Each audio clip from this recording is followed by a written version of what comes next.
Chapter 698. Rescuing the Northgard. Prince King Gunnar and the nobles were speechless for a moment. Having no other choice and seeing no other alternatives, King Gunnar and General Bryce nodded their heads. Following their agreement, the trio began to discuss the status of Northgard, a kingdom that fell into Thuxia's hands. I still have some contacts within Northgard. The prince has been leading the rebels since Thuxia conquered them, said Gunnar. I am glad they still have a fight in them.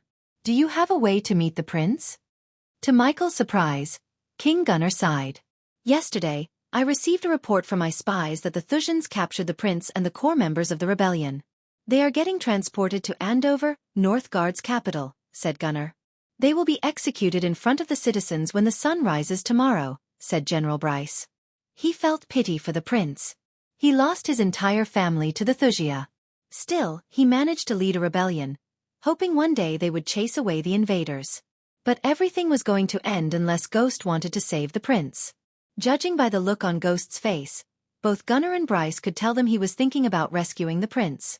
Although the prince had no big army to help Ghost, the prince was a powerful fighter and ally to have their side.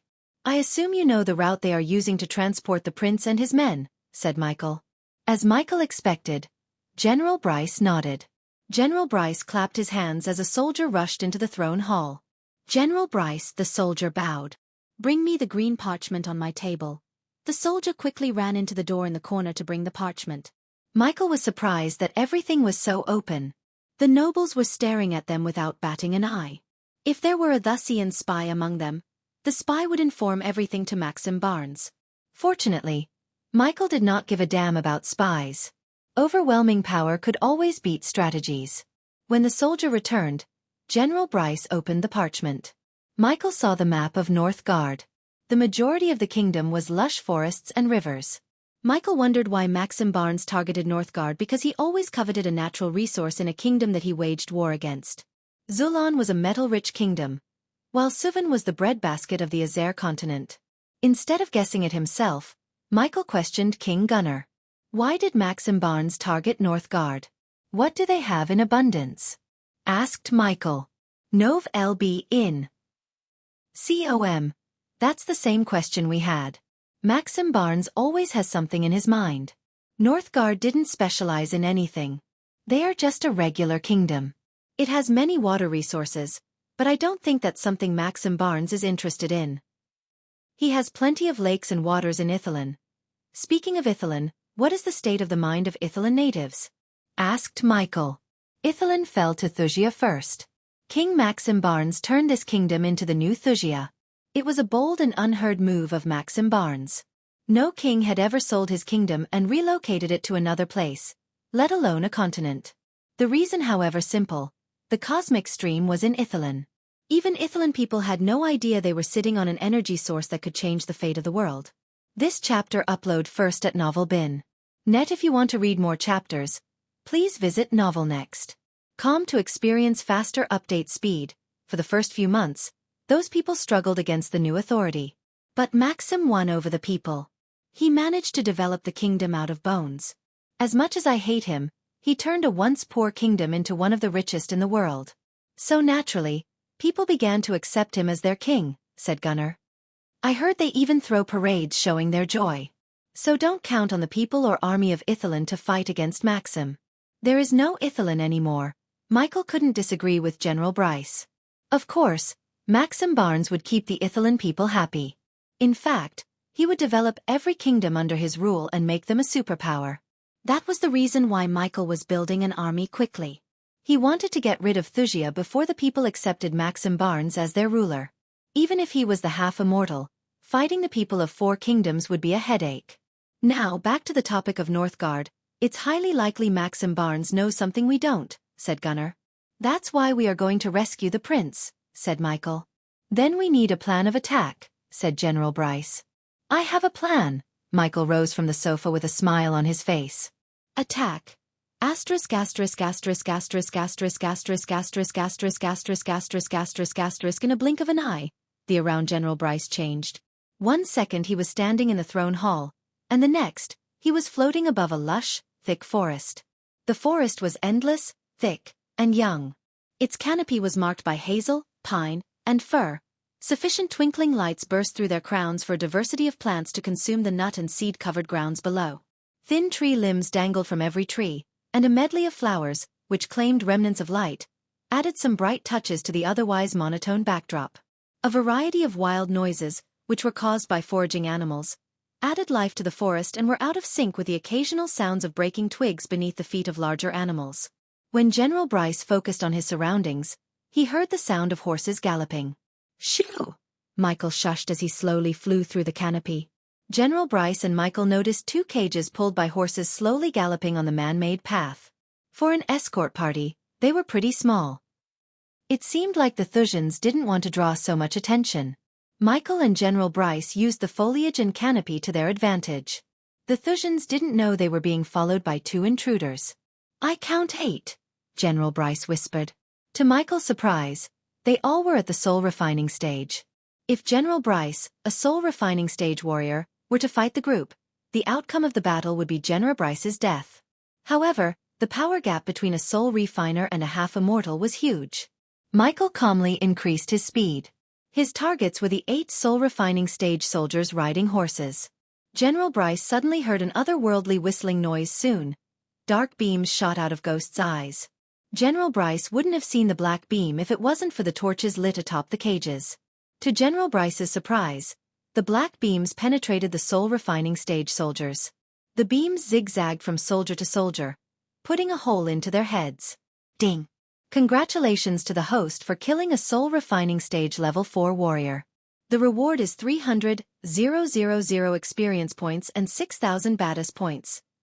This chapter upload first at Novel Bin. Net ding. Congratulations to the host for successfully being a badass. The reward is 5,000 badass points. Ding. Congratulations to the host for killing a soul refining stage level 4 warrior. The reward is 300,000 experience points and 6,000 badass points. Ding. Congratulations to the host for successfully being a badass. The reward is 5,000 badass points. Ding. Congratulations to the host for killing a soul refining stage level 4 warrior. The reward is 300,000 experience points and 6,000 badass points. Ding. Congratulations to the host for successfully being a badass. The reward is 5,000 badass points. Michael ignored the system word sound in his head. The soldiers fell off the horses with a thud. They didn't even have time to shout. Instead, their horses neighed loudly. The horses were terrified. General Bryce saw several tiny bolts of lightning shooting out of Ghost's fingers, hitting the chains connecting the horses to the cages. HR. When Michael's feet touched the ground, he noticed several figures inside the cages mumbling. Their heads were covered by a black cloth, while their hands and legs were shackled by metal chains. "Prince Devarius, are you inside the cage?" asked General Bryce. They counted 10 hostages inside the cages. Each cage contained 5 prisoners. HR. Michael heard a loud mumbling from one of the cages. He walked toward it to see one of the prisoners shaking their metal chains frantically. Michi sent a bolt of lightning to the metal lock on the cage. Sparks flew as the lock exploded into bits and pieces. General Bryce quickly opened the cage. Yet again, Michael fired the dark beams. This time, it traveled through the chains around the prisoners. Finally, General Bryce helped the prisoners out of their cages. "Prince Devarius, it's General Bryce." "We got you." General Bryce removed the black cloth on one of the prisoners' heads, revealing a dark-skinned man with a thick bushy beard. A cloth wrapped around his mouth underneath the cloak to prevent him from screaming. Prince Devarius stared at Michael and General Bryce in shock. Prince Devarius was a few inches taller than Michael. His body was riddled with scars. No one would tell this man was a prince by the looks of him. "I didn't think you would come to save us," Prince Devarius said in a thick accent. He looked around at the Thusian bodies before spitting on the ground. To this moment, Devarius did not try to see through Michael's cultivation level. "Who is he?" Devarius looked at Michael. "That's Master Ghost. Our ally and the one who just saved you," said General Bryce. Chapter 699. Gift baskets to Thusia. Several hours later, Victoria, Edith, and Layla were taking a stroll outside the castle. The Thusians erupted a large field filled with dummies, archery targets, and small arenas to hone their skills. They were greeted by the soldiers with a respectful bow. Layla couldn't care less about the war preparation. All she wanted was to keep Edith safe until Ghost and the Thusians settled their debts. In case she had met Ghost, she wanted to ask for an antidote for Edith. "Your Royal Highness," a Thusian soldier called out for Victoria. They turned around. "What is it?" asked Victoria. "We have received several crates addressed for you and His Majesty." Victoria creased her brows. Neither she nor her father had ordered anything. "Does it say where they came from?" Victoria noticed the soldier's face turning grim. "They are from Suvan, Zulon, and Northgard," said the soldier. "Who sent them?" asked Edith. For some strange reason, Edith had a bad feeling in her gut. "Forgive us, Lady Edith. We didn't open the crates.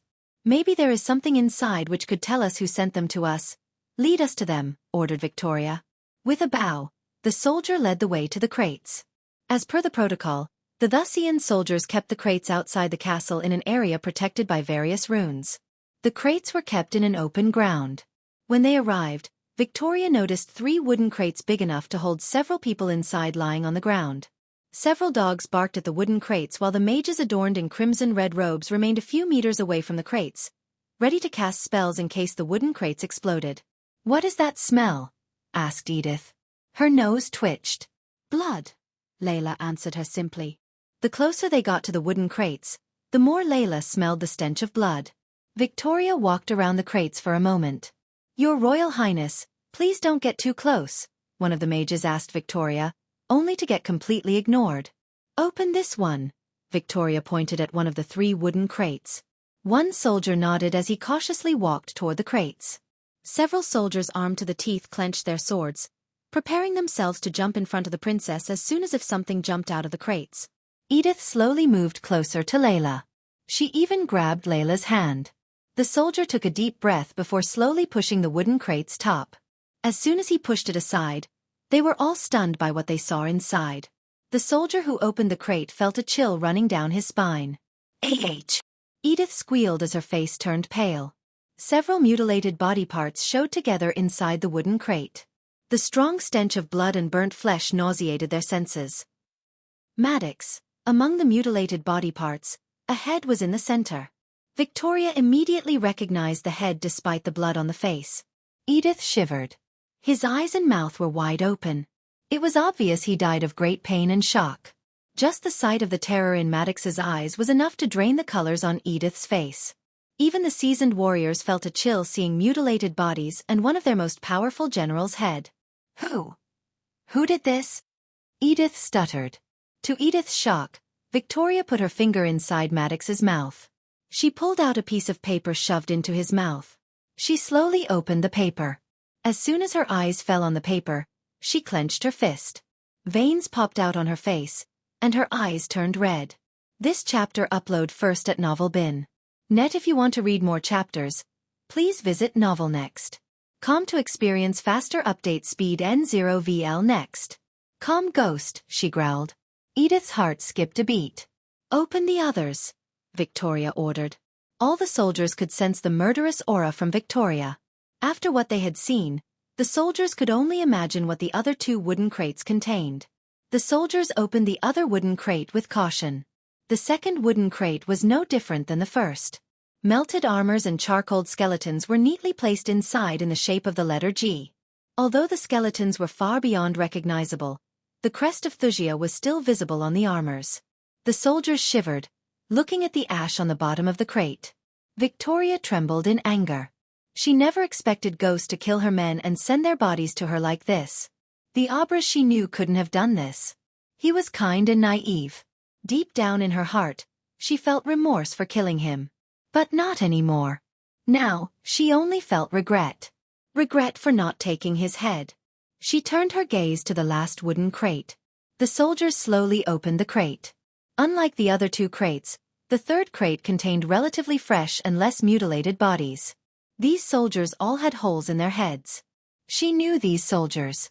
In fact, she handpicked them to capture Prince Devarius in Northgard.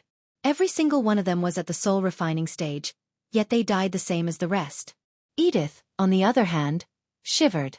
She knew Ghost was ruthless, but never in a million years had she thought him this brutal. He massacred these soldiers without a shred of mercy. Moreover, he mutilated their bodies, put them in wooden crates, and sent them to Wuxia like gift baskets. He was sick. Even Layla was surprised by the show of pure viciousness. It showed the extent of rage in Ghost's heart. She doubted anyone or anything could stop him from exacting his revenge against the Thusians. "Your Royal Highness." At that time, another soldier descended from the sky. He sweated from head to toe. When he saw the wooden crates and their continent, words didn't come out of his mouth. Fear and shock choked his throat. "What is it?"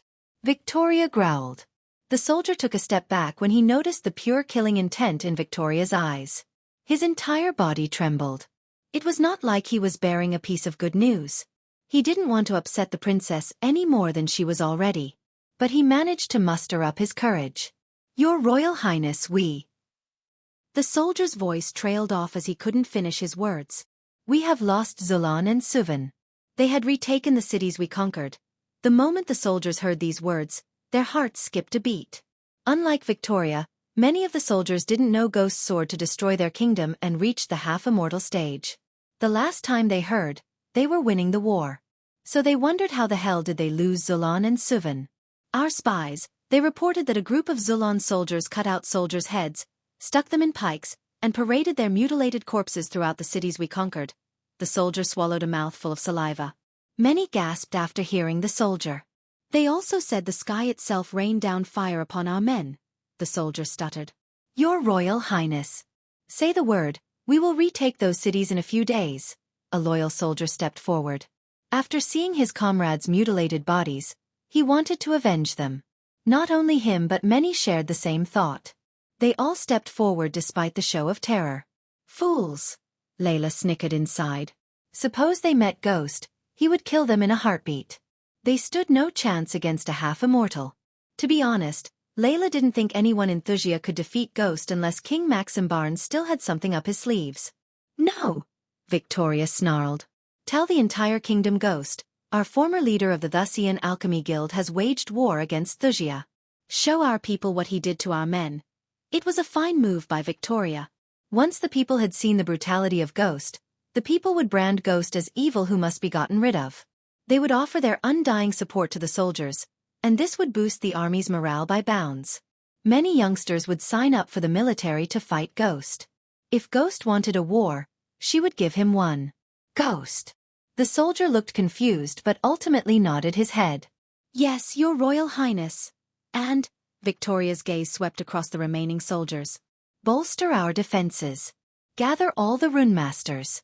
I want our capital to be safe and secure. No one suspicious gets in or out of the gates. If you see anything out of the ordinary, report to me ASAP. This chapter upload first at Novel Bin. Net. Yes, Your Royal Highness." The soldiers bowed deeply before flying away in all directions. After issuing her orders, Victoria quickly entered the castle. She did not want Edith and Layla to be in the open. It wasn't beneath Ghost to try to assassinate them in the open just to scare her soldiers. "Vicky, what are we going to do?" asked Edith. Her voice stuttered because of the fear in her heart. "We are going to do nothing. It's my fight. I will fight for Wuxia. You stay with your sister," said Victoria. To her surprise, Edith stomped the ground. "No. You saw what he did to those poor souls. I won't let you face him alone. Let me help you." "Do you hear yourself, Edith?" Layla interjected. "He is a half-immortal, and you just reached the core strengthening stage. How can you possibly fight him?" Edith shook her head. "I won't be alone. I have you, Vicky and Noah. You're out of your mind, Edith. This is my fight, and I will not put you in danger any more than I have already." Victoria disagreed with Edith. "You don't have to fight. I can fix this." Edith's words stunned both Layla and Victoria. She quickly turned her gaze from Victoria to Layla. Novel Top 1. Or G. "Layla, do you remember you made me a promise to give me one thing, anything I ask?" Layla remained silent, but her silence was enough for Edith. "I want to meet Ghost. Are you crazy?" Victoria almost shouted. "Listen to me. I can change his mind. I know I can. Layla, you promised me." "Now keep your promise," Edith sternly said. Layla hesitated, as one would expect. How could she let her sister meet someone who's hell-bent on destroying Thusia and her best friend? Edith dash. Shut up, Victoria. Edith raised her voice, shocking Victoria. It's either you're setting up this meeting, or I can teleport to Zulon and meet him myself. Make your choice, Layla. Edith gave an ultimatum to Layla. But I will be with you all the time. If you agree to that, I will take you to meet him, said Layla. Layla, are you serious? Victoria couldn't believe Layla actually agreed to let Edith meet Ghost. She will be safe. Besides, she needs to learn some things can't be settled peacefully. The novel will be updated first on this website. Come back and continue reading tomorrow, everyone. Chapter 700. Plan of attack. As the sun's rays cast an orange hue on the room through the golden curtains, Michael and all of his allies gathered in Zulon around an oak table. They had the map of Ithilin on the table to plan their offense. With a half-immortal by their side, for the first time, they all felt confident about defeating Thusia once and for all. We have 4 cities in Ithilin, Yagner pointed at the map. All of them were turned into dukedoms by King Maxim. Golden Port, Diamond Valley, Valeria, and the capital, which is now called New Thusia. Yagner pointed at the 4 cities of Thusia to everyone. Michael studied the map carefully. Being a half-immortal didn't mean he could rush into battle half-assed. Just like ever, he planned his actions carefully. Looking at the map, Michael realized why Maxim Barnes picked Ithilin as his new kingdom. Ithilin was a large island near the mainland. The only way to reach Ithilin was the bridge between Northgard and Ithilin. Hence, why Maxim conquered Northgard immediately after conquering Ithilin. The kingdom was like nature's favorite child. Various mountains, lush forests, and treacherous swamp lands riddled the kingdom. To reach the capital, they had to go through everything. Marching through the treacherous terrain of Ithilin would not only exhaust the army but also make them sick, especially on a cold winter like this. Let's assume we take over Northgard, marching our armies through this bridge. Yagner placed his finger on the bridge. It's suicidal. If I was Maxim Barnes, I would destroy the bridge when the army is in the middle of it and end the war before even it began. We cannot fly above the bridge because almost 80% of our army consists of soldiers below the core formation stage, said General Bryce. Michael broadcasted their meeting using the spider on his neck for Vidora to see in the dark forest. He valued Vidora's input as well, especially Kane's. Besides, this would take their mind off of what they had heard from Yugashuku. What about sailing our armies from Crystal Ocean to the Golden Port? Asked Michael. The allies frowned. His suggestion seemed borderline stupid because none of them had a large fleet big enough to hold all their soldiers and fight the mighty naval force of Thusia. Not an option unless you have a fleet hiding in your backyard, chuckled Prince Devarius. But a smile formed on Michael's face, catching them off guard. They didn't know he had a fleet twice the size of the Thusian naval fleet in the southern continent. Unfortunately, the Guardian Guild knew the fleet belonged to the Dark Lord. Using this fleet would put Ghost closer to the Dark Lord. Many might think Ghost was an underling of the Dark Lord. A few hours ago, Michael was in his room in the dark forest. Vidora and Nightmare slept peacefully between him and Gaia. Unlike them, Michael was awake. He couldn't sleep. My lord, suddenly, he heard the voice of Azazel. Lady Arya has some valuable information she needs to tell you. I'll be there. Michael placed a gentle kiss on Gaia's forehead before rising up from the bed. Since Gaia had to lead an army soon, Michael ordered her to get some rest. Her body and mind need to be fully rested so she can lead the army to victory. Michael put on his dark armor before leaving the room for the surveillance room. My lord, Michael saw Arya kneeling down in the mirror. He placed her in Ithilin, right under Maxim's nose to spy on him. Without Arya's skills, he couldn't have put the blood tonic in Valeria's body. Although it was risky to keep Arya in Ithilin for a longer period of time, Michael decided to do just that. As a result, Arya was able to get some juicy information. King Maxim Barnes has entered secluded cultivation. He has put Princess Victoria in charge of everything while he's away. He's getting desperate, Michael mumbled. This chapter upload first at Novel Bin. Net. If you want to read more chapters, please visit Novel Next. To experience faster update speed. Michael recalled the conversation he had with the system a few weeks ago before Michael met Victoria in the Aquilon realm. This conversation was what pushed Michael to openly wage war against Thusia. System, what if Maxim tries to use the cosmic energy to reach the half-immortal stage or beyond? You recommended me to go to war with them, but they do have the cosmic stream. Yes, true. But thanks to the host for upgrading the system could shed some light on the cosmic stream. For example, although the cosmic stream is a powerful source of energy, it's extremely unstable and volatile. Without proper filterings and transitions, absorbing the cosmic energy too quickly could result in an atomic explosion. Michael was shocked but delighted at the same time. Also, if Maxim Barnes reached the half-immortal stage or beyond, as you said, using the cosmic energy without absorbing the energy at a slow pace, his power would be erratic. I can explain what would happen to him in great detail, but long story short, the longer he uses unstable cosmic energy, the more he would become weak and prone to explode. So tell me, system, do you think the explosion would be big enough to wipe out the entire kingdom? Asked Michael. He didn't even flick to ask such a question. His hatred toward Wuxia knew no bounds. He wanted the entire kingdom to be in ashes, just like they did to his sanctuary. Yes, said the system. But the system recommends the host to act quickly. The cosmic stream is not an infinite resource. The more Maxim Barnes and his people use it, the less for you and your subordinates. Michael nodded. Host, you know the map of Ithilin. You know there is no way you can march an army through the land. Your only option is to transport your soldiers via the naval fleet. But if you choose to use your fleet in the southern continent, it will lead people to believe Ghost is a subordinate of the Dark Lord. Surprisingly, Gaia asked the same question to him. There was no other way. If Michael himself fought the Wuxian army without allies, he would be exhausted. Michael doubted Maxim wouldn't capitalize on this opportunity. At that time, Maxim Barnes would bombard him with attacks. The worst-case scenario would be Michael barely escaping Wuxia alive. The best-case scenario would be Michael somehow killing Maxim Barnes. Either way, the revenge plot wouldn't go as he wanted it to. Sometimes we have to take risks. I believe this is my time, said Michael. Ever since he first became Lucifer, he had a feeling that one day, his identity would be exposed. Living two different lives was never an easy thing to do. For some reason, he deep down felt continuing to live two lives would only make both of his lives harder. It took a toll on his mind.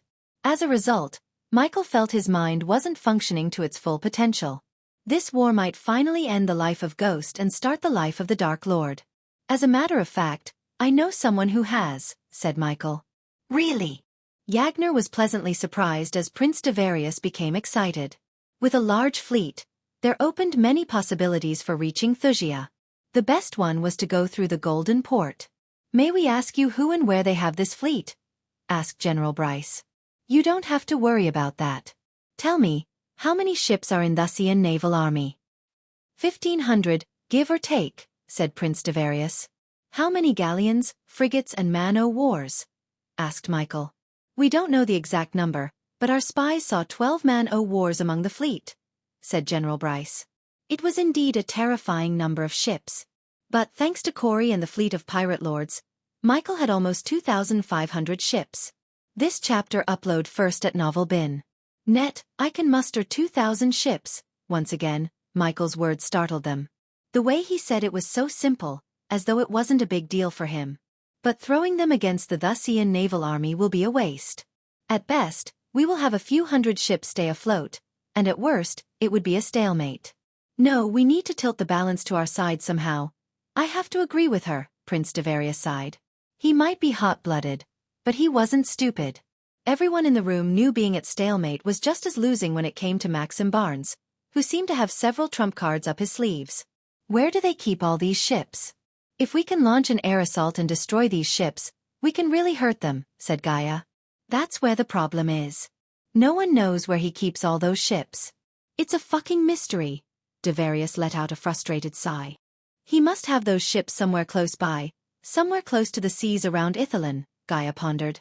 A pocket dimension, said Michael. Think about it. You cannot hide 1,500 warships from the outside world. It's impossible unless King Maxim keeps all those ships in a pocket dimension. When he needs them, he could summon them. Ghost's words made sense to them, yet at the same time, they made them sulk. The reach and resources of Maxim Barnes terrified them. How do we know this for sure? Asked Prince Devarius. We launch a phony naval attack on Golden Port. The ships must come and go somewhere. We monitor the ships, place a spy and get the location of these ships, said Gaia. In 3 days we will attack the Golden Port. I assume you can get a small fleet by then, Michael nodded at General Bryce. The attack needs to be big enough for the Thusians to take out their big guns, said Prince Devarius. It will be, the smile on Ghost's face reassured them. Prince Devarius respected Ghost without even knowing him because of the hatred he saw in Ghost's eyes. It was several times more than any of them had toward Thusia. I can be the spy who boards one of their ships, said Prince Devarius. No. Gaia immediately shook her head. I need you to lead Northgard soldiers. They need to see their leader on the ground with them. Plus, we cannot afford to lose you, she is right. Yagner and General Bryce agreed with Gaia. Then who is going? Asked Prince Devarius. We each send one of our own. The more the merrier, said Michael. The novel will be updated first on this website. Come back and continue reading tomorrow, everyone. Chapter 701. The meeting between Edith, Layla and Ghost. Michael and Gaia finished planning for the day and exited the room. Prince Devarius needed rest and a good meal after being tortured by the Thusians. Michael stayed in King Gunnar's castle. After the meeting, Gaia finally left for the Cane Castle. Michael teleported to the royal land. He himself was about to leave for the floating mountain given to him by Eve's father when he heard a melodious thunderclap reverberate throughout the castle. My lord, Lady Alden and her sister Edith want to meet you, Michael heard Azazel's voice in his head. Layla was still wearing the spider pendant Michael gave her. Therefore, Azazel was able to see everything Layla saw. She is here, Michael said. He calmly walked out of the castle to see several soldiers gathered in the front yard. They all mistook Layla for an intruder.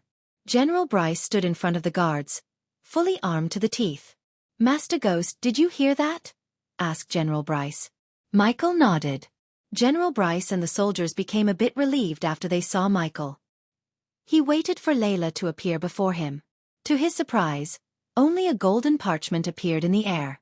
It slowly floated down to Michael and landed straight in his hands. General Bryce, do you know where this charming shrimp restaurant is? Michael's question slightly surprised General Bryce. This place was very famous for seafood.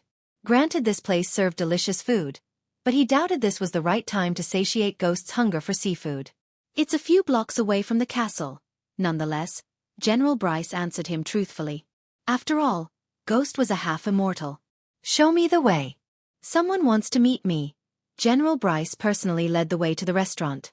The place was closed due to the recent war between Suvan and Thusia. When Michael reached the place, he sensed the presence of Layla and Edith. You can go now, General Bryce. You have nothing to worry about. Michael dismissed General Bryce with a pat on his back. Afterward, Michael descended to the ground. The people on the streets immediately stopped murmuring. Many looked at Michael with eyes full of fear and reverence. Ignoring the gazes, Michael opened the wooden door. As he entered the restaurant, he was welcomed by a clean, tidy restaurant. The place was nothing like Hades in terms of grandeur. It had several round oak tables clothed in white sheets. The chairs looked comfy enough. At the corner of the restaurant, Michael saw Layla. Images of their last meeting in the rain flashed across Michael's eyes. When she saw Michael, her eyes glimmered with a mix of joy, sorrow and shock. A gentle smile emerged on Michael's face. But the smile disappeared when he saw Edith. She reminded Michael of Victoria. Michael slowly made his way to their table. Except for a young girl, the restaurant looked empty. Michael slid into his chair and leaned back against the wall. He signaled the young girl to come to them. Just hot water for me, said Michael. Nothing for us, thank you. Edith dismissed the girl. Michael wondered why Layla was here to meet him with Edith. But they didn't utter a word. Instead, they waited for the young girl to come to their table with Michael's hot water. Michael noticed Edith glancing at him with mixed emotions. Fear and anger glimmered in her eyes. My lord. Finally, the young girl brought a glass of hot water. She broke the silence that enveloped them. Thank you, dear. Michael gave the young girl a gold coin before dismissing her. After she left the place, Michael turned his gaze toward Layla and Edith. How are you, Layla? Asked Michael. Doing well. What about you? This chapter upload first at Novel Bin. Net. If you want to read more chapters, please visit Novel Next. Com to experience faster update speed. Never been better, Michael winked. So tell me, why did you want to meet me? I don't have all day, you know. I have a war to fight. Michael took a small sip of the hot water. I want you to stop what you're doing. Michael almost spurted out the water in his mouth when he heard Edith. "Excuse me." Michael placed the glass down with an amused smile. "I want you to stop killing Thusians," said Edith. Michael glanced at Layla for a moment. Judging by the look on her face, this wasn't her idea. That was sure.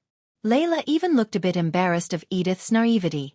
"So it's okay for the Thusians to kill the soldiers of Zulon, Suvan, and Northgard?" Michael tilted his head. "No. But it's between those kingdoms. None of them put the mutilated bodies in wooden crates and sent them to Thusia. You paraded their bodies through the cities," Edith growled. However, Michael responded with a slight smile. "Let me get this straight," Michael chuckled. "You're saying it's okay for Thusia to slaughter all those soldiers, take away their homeland and hang those who resist, but I cannot help them retake what they lost? We both know you are not helping. You're using them. I know what happened between you and Thusia, Ghost." "I know." The smile on Michael's face disappeared almost immediately. Instead, a murdering cold look glistened in his eyes. The temperature in the place dropped by several degrees. Layla could feel the killing radiating from his body. She had never felt such killing intent ever before in her life. "Listen to me. King Maxim Barnes and Victoria didn't have a choice. I am not defending them for what they did, but they were desperate. If they didn't take it, the Thusians would have gone extinct. As a king and a princess, they did what they had to." Michael's hand shivered. The veins in his eyes popped, making his eyes bloodshot red. His gaze slowly turned to Layla. "Do you know what the Thusians did to me, Layla?" His voice was cold. Layla shook her head. "Novel bin no. And I am not here to broker peace between you and Thusia. I am here to protect my little sister." Michael was somewhat calmed by her response. If Layla knew what the Thusians did to him and came here to ask him to forgive the Thusians, this meeting would have gone in another way. "Have you lost anyone you loved and cared for, Edith?" asked Michael. Edith felt lucky that she didn't. But she didn't dare to say that. 135, said Michael. This chapter upload first at novelbin.Net. Not all of them were grown up. You said they had no choice, right? Do you know who else didn't have a choice? A 6-month-old infant. I can still hear its cries. They slaughtered everyone, but their deaths weren't quick. The Thusians took their time. Layla noticed Ghost's eyes welling up.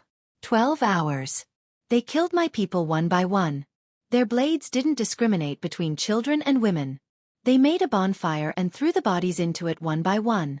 Are you telling me the Thusians did that because they had no choice? Look me in the eyes and tell me your friend didn't have a choice to spare the infants. Edith was speechless. Every time I close my eyes, I hear their screams, and I see the elders who raised me burning alive. But it's not their fault. It's mine. I fell in love with a conniving snake. When she stabbed me in the heart, she would have gone deeper, ending my life then and there. He became colder. Layla always preferred peace over war and violence. After hearing what the Thusians did to Ghost and his people, she didn't think the Thusians deserved peace. You are no different than the soldiers who massacred my people. In fact, you're the worst. Michael's words were as cold as a dagger.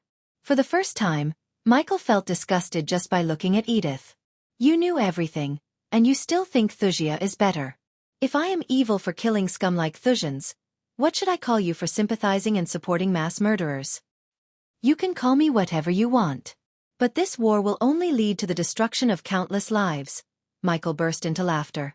In my life, I have never met such a hypocritical girl like you. Did you bother to tell your friend this? Are you kidding me right now? But suddenly, his smile disappeared. He slightly leaned forward. The reason you're not dead is because of her, Michael pointed at Layla. As much as I want to end your life, I am not going. As long as you don't get in my way, I will ignore your existence. I don't give a flying fuck about what the reason behind what they did to my people was. This war will happen. And when I am done, Thusia will become history, a dark page in the history. Edith shivered listening to him. Even Layla felt a chill running down her spine. Any oblivious man could tell there was no stopping Ghost from fighting Thusia. The battle between Thusia and Ghost could end only in one way, death of one. Without the Council of Immortals or any rogue immortals of the Great 8 clans to stop him. He was nearly unstoppable. What about the people in Thusia? Are you going to kill them too? Asked Edith. If they stand in my way, I will slaughter them in a heartbeat. So you better make sure they don't. Edith and Layla were speechless. Layla knew Ghost was not a goody two-shoes, but she also never expected him to slaughter innocent people to get his revenge. Judging by his tone, he wasn't lying. He was willing to kill anyone without exception.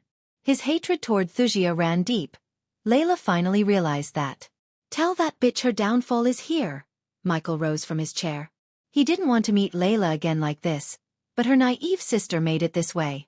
Without bothering to spend any second in their presence, Michael turned around to leave. I will stop you from hurting Vicky and her family, Ghost. One way or another, Michael heard Edith's words when he turned around. Humph, Michael snickered. I can kill you with a snap of my finger. So try to save yourself first. Michael walked away from them, snapping his fingers continuously. Every time he snapped, Layla's heart skipped a beat. She was afraid one of them could end Edith's life. Edith and Layla remained still. Eventually, Edith snapped out of her deep train of thought. There is only one way to stop him, said Edith as Layla slowly turned her head toward her. I am going to brand him as the Dark Lord and let the Guardian Guild take care of him. The novel will be updated first on this website. Come back and continue reading tomorrow, everyone. Chapter 702. Let go of Ghost and become the Dark Lord. Michael used the runic teleportation to reach Big Bertha, anchored in the southern continent ocean. When he appeared in the captain's cabin, he was welcomed by Corey and Eladir. Are the ships ready? Asked Michael. Since he was in his Dark Lord persona, his voice was thick and demonic. Yes, my lord, Corey bowed. Michael quickly flicked his wrist as several golden scrolls appeared on the table between them. Give them to the crew.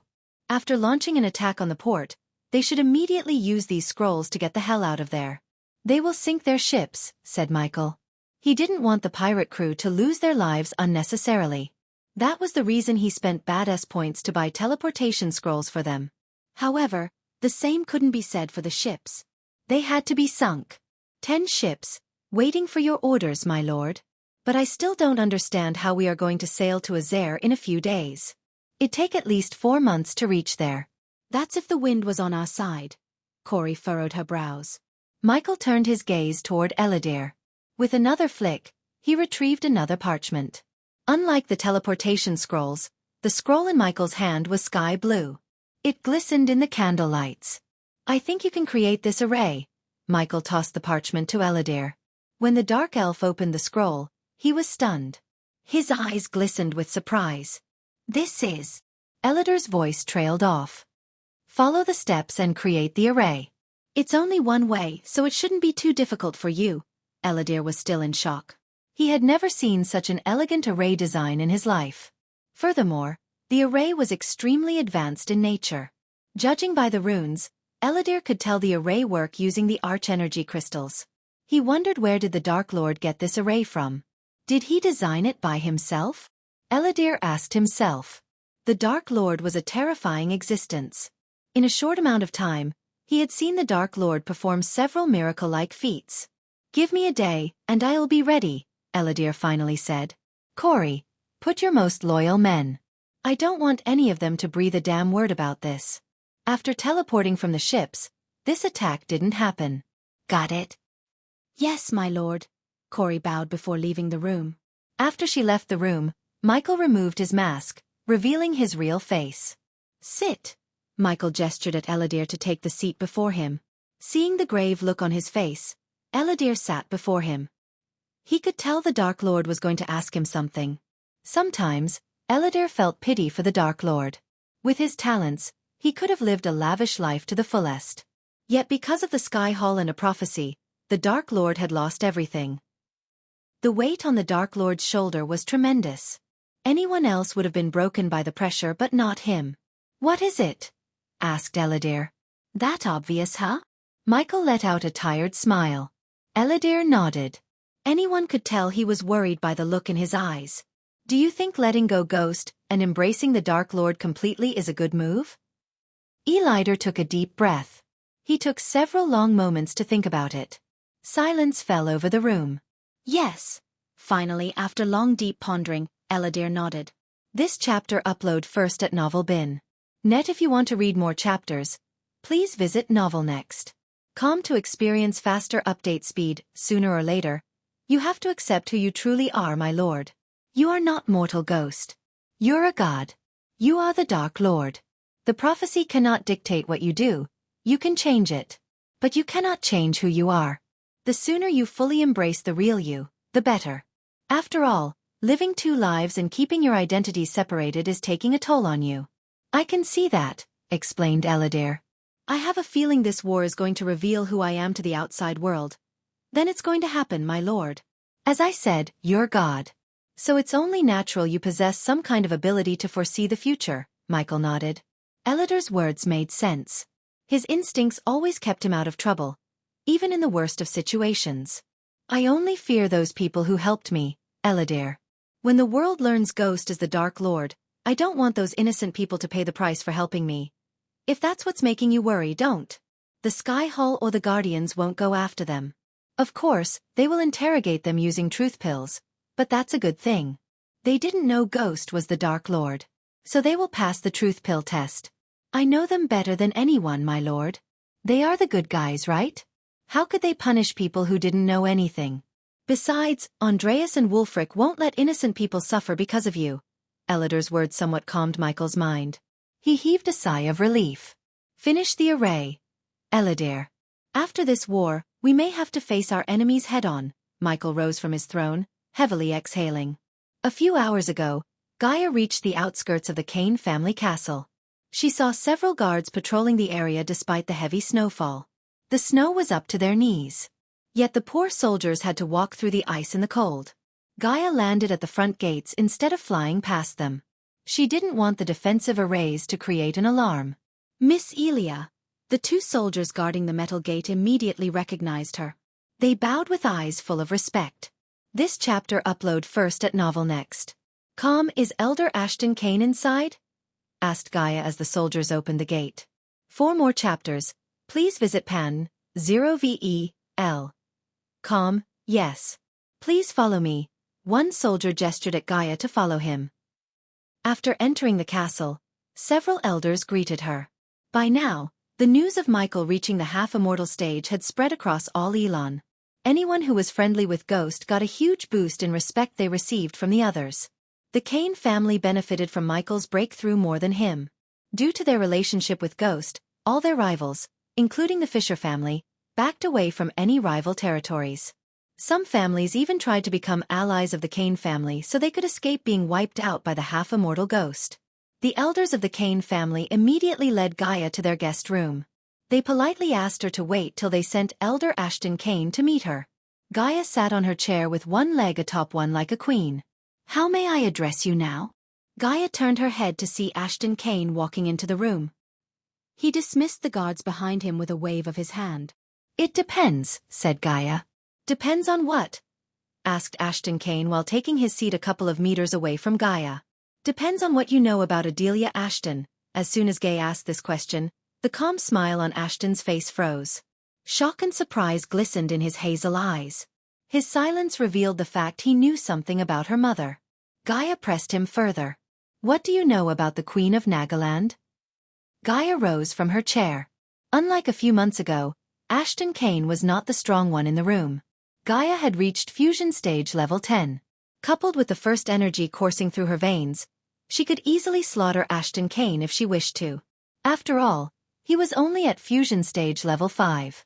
As she walked toward him, the temperature in the room fell by several degrees. I know she teleported here. Is it a coincidence you and she share the same name, Ashton? I don't think so. This chapter upload first at Novel Bin. Net Ashton Kane felt the air around him becoming thick. Breathing became harder as she moved closer. Tell me, Elder Kane. I don't want to hurt you, said Gaia. The Kane family elders were their allies. That was the sole reason Gaia was asking instead of torturing Ashton Kane. You can kill me. But you won't get anything about her, Ashton Kane growled. If you care about her, you have to tell me everything you know. Gaia grabbed Ashton by his shoulder and lifted him up. Why? Why do you care? Asked Elder Kane. Instead of an answer, he saw Gaia's pupil transform into a cobra's. Her snake-like eyes turned predatory.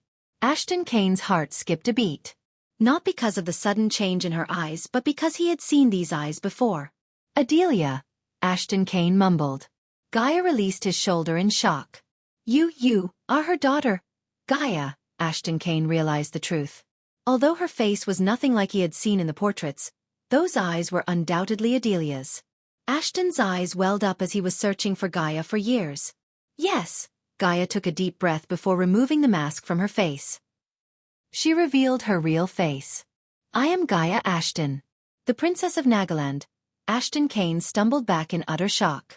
He couldn't believe what he was searching for was in front of him all this time.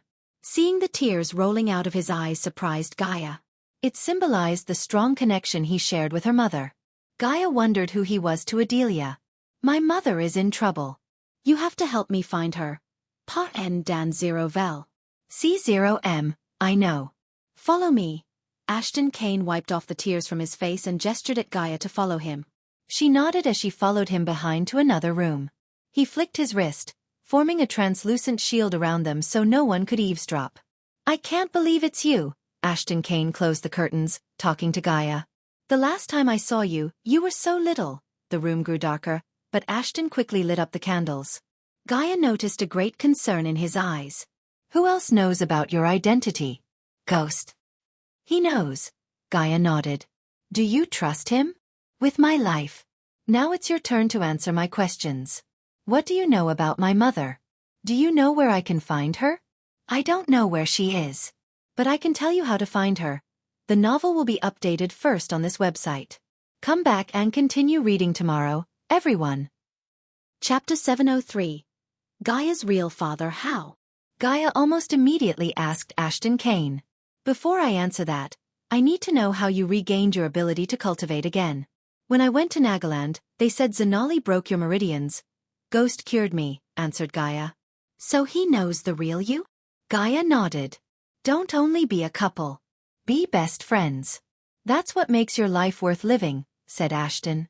Gaia noticed a tinge of sadness in his eyes. Is that what you and my mother are? Best friends? Ashton Kane sighed. We grew up together. Can you believe it? Ashton Kane let out a miserable chuckle. Gaia's eyes went wide in shock. Her mother was not only a Naga but also a royal. She wondered how a human like Ashton Kane ended up growing up together with her mother. According to her memories, her mother always talked down on humans to the point Gaia thought she hated them. I was a commoner, and your mother was the princess. But she was not like the other Nagas you know. She was different. Granted, she was as cruel and ruthless as they come, but to me, she was kind, playful, and my best friend. Ashton began to recall his childhood with Adelia. Gaia listened to him in complete shock. Her mother was not any one of those things. Yet, she couldn't see any signs of Ashton lying either. Every night, she sneaks out from the castle to hang out with me. I still remember the answer she gave me when I asked why she picked me as her friend. She just shrugged and told me it feels right. Ashton smiled, reliving his memories with Adelia. His hazel eyes welled up. There was not a single day he didn't miss her dearly. My mother sneaks out of the castle. Are you kidding me? Ashton shook his head, laughing. She was not always the Adelia you know. She and I used to prank the kids. She turns into her Naga form, a black cobra with golden stripes. Gaia was once again surprised by Ashton. Adelia's Naga form was one of the Nagaland's secrets. Yet Ashton described it perfectly. This meant he really did see Adelia in her Naga form. If her mother let Ashton see her real form, that meant she really trusted him. We scare the kids and laugh at them running to their mothers. It never got tiring. After we grew up, we pretended to be adventurers and fought the beasts in the nearby forests. But one day, everything changed. Your grandma died trying to reach the half-immortal stage. I heard about that. But why did you say everything changed? Asked Gaia. After your grandma died, your mother changed. It was like a great burden was put on her shoulder. She was never the same again. Gaia immediately recalled what Eladir told her when they first met him in the Akilan realm. Gaia's bloodline served the Order. Their real last name was Wraiths. According to Eldari, wherever a Wraith dies, the knowledge and their duty to the Order and the Dark Lord would be passed to the next of kin. It made sense that Adelia felt burned after her mother died.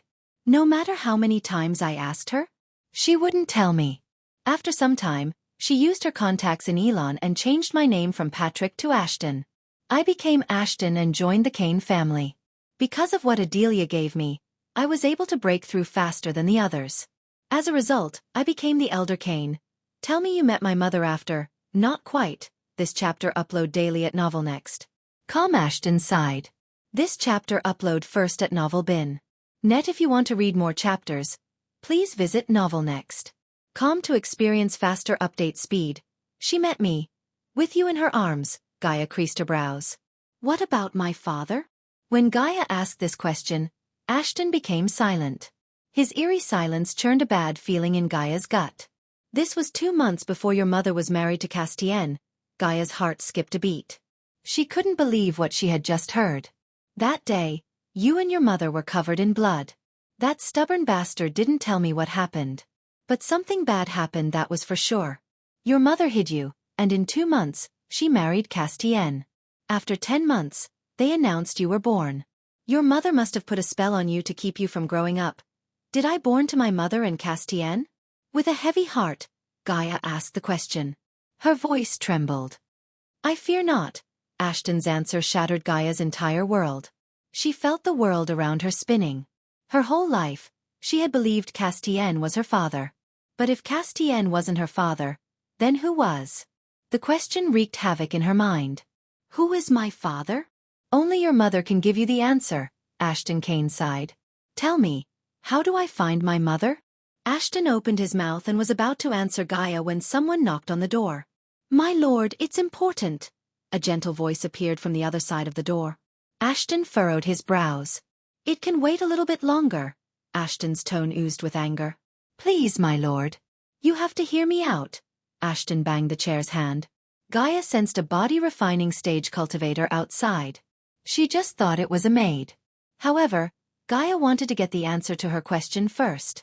Unfortunately, Ashton Cain was already at the door. The door slowly creaked open. What? Ashton growled. But his growl turned into a gasp. He clenched his throat as he stumbled back. Gaia was stunned. Everything happened so quickly. To her shock, there was no one outside the door. She dashed at Ashton Cain, who collapsed to the ground, holding his throat. Blood spurted out of Ashton's throat. His body twitched. Gaia immediately poured the healing potion down his throat, but the wound that should have been closed didn't. She took Ashton's head on her lap as he touched her face with his blood-soaked hand. Tears rolled out of his eyes. A pained smile appeared on his face. The Dark Lord has to reveal himself. He could barely utter these words through his slashed throat. In public, his real identity, then. Your mother will find you. The light of life slowly faded away from his eyes. Gaia frantically looked around to find the one who was responsible for this. Tell Adelia. I never stopped searching for her. Ashton Cain's hand dropped to the ground as his breathing finally stopped.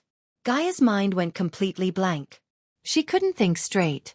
But she could hear several footsteps rushing toward her. She had only a few seconds to react. If the elders of the Cain family saw her like this, they would definitely think she killed Elder Ashton Cain. That would turn them against Ghost and her. Whoever killed Ashton wanted that to happen, and Gaia had a few seconds to prevent that.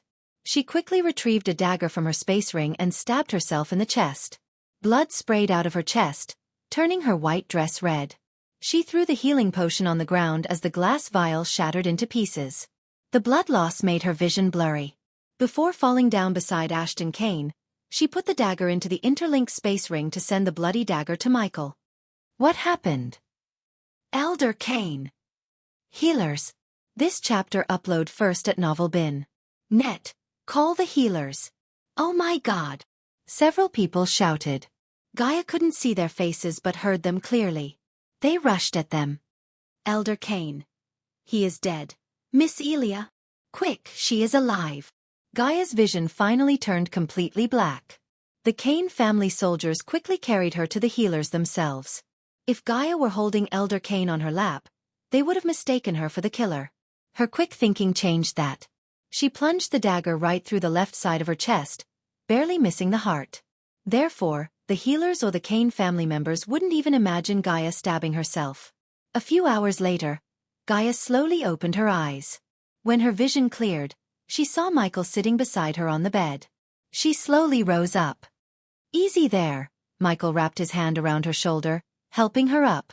Gaia noticed several Kane family elders, all new faces staring at her. Elder Kane, Gaia mumbled. He's not with us anymore, Michael softly said. Master Ghost, an ashen-haired man in his middle age, stepped forward. He had the demeanor of a warrior and a leader.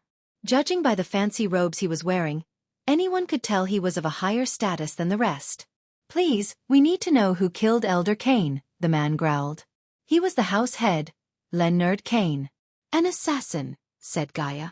Several elders gasped in shock. They couldn't believe an assassin had made his way into the castle, killed Elder Kane, and escaped the castle undetected. Seeing Leonard frowning, Michael raised his brow. What were the guards doing? Michael's cold voice sent shivers down their spines. Can you tell us what you and Elder Kane were talking about? Leonard asked Gaia. It was obvious Leonard had some doubts about Gaia. Michael could see it in his eyes. The only reason they were having a conversation instead of a battle was Michael's half-immortal cultivation stage. Gaia looked around as though she couldn't speak in front of all these people. Deep down, she quickly fabricated a believable story. You can trust them, said Leonard. Elder Kane was asking me to find the traitor among your family. She dropped a shock bomb on them. Not a single one who heard her remained calm. He believed the Kane family was infiltrated. He said he had a list of suspects he wanted me and Ghost to check on. He couldn't trust anyone here. To Michael's surprise, Leonard seemed to have completely believed her made-up story. He watched what happened through the spider on Gaia's necklace. But judging by Leonard's look, the Kane family might really have a spy among them. Did he tell you where this list is? He was about to when someone knocked on the door. He went to check. Everything happened so quickly. The assassin was too fast. Until she got hurt, a mole among you wasn't my business. But now it is, Lord Leonard. Did you know about this? Asked Michael. Everyone clear the room, Leonard ordered the elders. The elders seemed a bit reluctant, but ultimately, they left the room. The novel will be updated first on this website.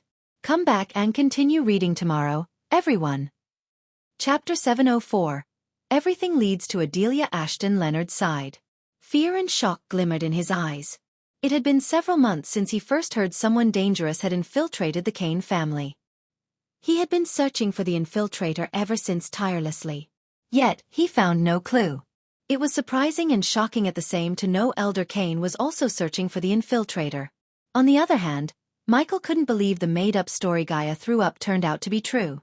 I've known for a while, said Leonard. Elder Kane was a fusion stage cultivator. By how she described it, the infiltrator must be stronger than him. Besides, he was able to disappear without a trace. If he didn't stab her, you would have doubted her, right? Asked Michael. Leonard remained silent for a moment. The silence was enough for Michael. He rose from the side of Gaia's bed and walked toward Leonard. Show me where he was killed. Believe it or not, Elder Kane was a friend. I will help you avenge him by finding his killer. Lead the way.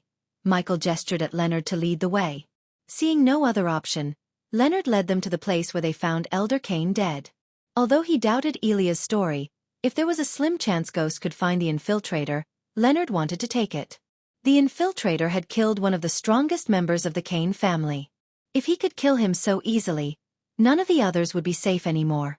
Gaia followed Michael and Leonard. She recalled every single word Elder Ashton Kane said to her.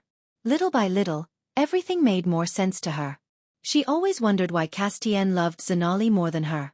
Now it was clear to Gaia. Zanali was his real daughter, not her. That was why he gave the throne to Zanali instead of her. Did he know? Gaia asked herself. She wondered whether Castiel knew she wasn't his daughter or not all this time. The hallways were riddled with Kane family guards. Everyone looked terrified, especially the maids and servers. Their faces were pale as paper. When they saw Leonard, they bowed with respect and a tinge of fear in their eyes. Michael silently followed Leonard to Ashton Kane's room. To Michael's surprise, the hallway and the room were empty. I ordered no one to return to this place after taking his body away, Leonard said. The death of Elder Kane extremely saddened him. Michael squatted beside the puddle of dried blood. Then, with a flick of his wrist, he conjured a violet orb of light. Strangely, the moment the light fell on the ground, Leonard saw several footsteps.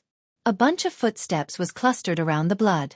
"I assume no one can teleport in or out of the castle," said Michael. Leonard nodded. "Yes. We have protection runes all over the castle. It's not possible to use teleportation within these castle walls." Michael expected this. He doubted whoever killed Ashton could have teleported. It was not like he had a system at his disposal. Among the cluttered footsteps, Michael noticed a distinct set of footsteps.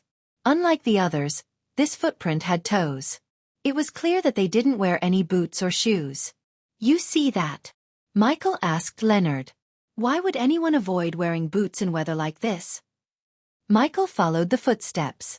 These footsteps came and went in the same direction. Leonard and Gaia followed Michael behind. While following the footsteps through the hallway, Michael noticed strange behavior. Wherever there was a window, the footsteps moved away from it as though the person was afraid of windows. Everything started to make more sense to both Michael and Gaia. They followed these footsteps to the hall where many elders and soldiers gathered. "What's happening? What is that light? Look at the footsteps," the people gathered around the hall mumbled. When they saw Leonard, they became silent. Thanks to Michael's acute vision, the footprints on the hall didn't confuse him. He was able to follow his target without a hitch. He continued to follow the footsteps out of the hall into another hallway. "Where was he going?" asked Gaia. Leonard slightly shivered. Surprisingly, there were no other footprints in this hallway dimly lit by chandeliers. They followed the footsteps until they came in front of a fireplace. The footsteps, however, went into the fireplace, which meant there was a secret passageway behind this fireplace. Michael turned around. "Lord Leonard," Michael looked at Leonard. Judging by the dark lines on his forehead, it was obvious not many people knew about this passageway. In other words, whoever killed Ashton knew more about the castle than most of the Kane family members. "Not many knew about this, did they?" asked Michael. It took a few moments for Leonard to snap out of his deep thoughts and nod. "The cat's out of the bag, Lord Leonard." "Where does it end?" said Michael.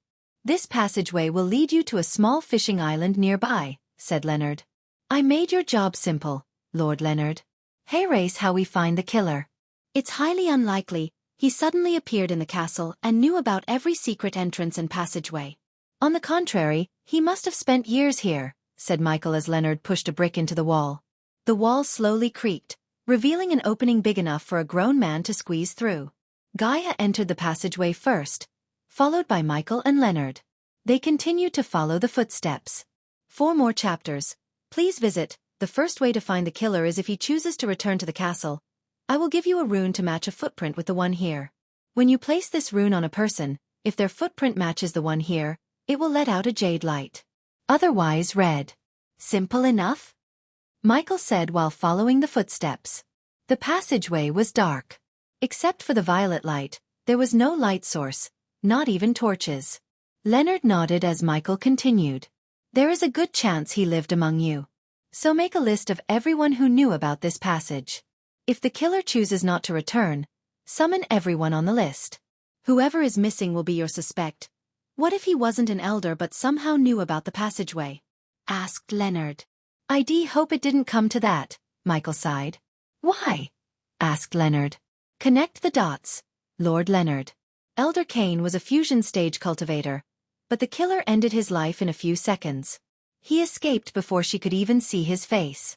We saw the footsteps avoiding the windows." "Why?" Leonard did not know the answer. The killer was avoiding the sunlight. And who avoids sunlight? Vampires. Leonard halted his steps. His entire body trembled. Shock and disbelief emerged in his eyes. "No, it can't. Are you saying a vampire killed him? No offense, Master Ghost, but this is far-fetched, is it? The Guardian Guild's been hiding the fact that vampires are among us forever. If Elder Kane had found out, they would have killed him to keep their existence among you dark. And don't let these footsteps fool you, Lord Leonard.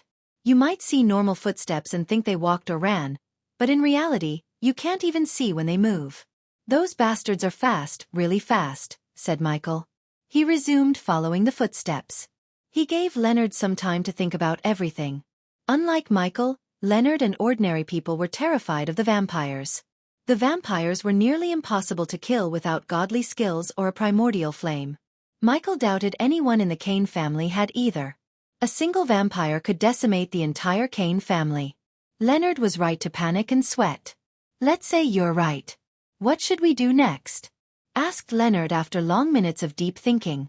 Nothing, and pretend like you know nothing about them. You will be the next to go if they suspect you know something. So pick a scapegoat and kill him in front of all the family members. Tell him he was the traitor.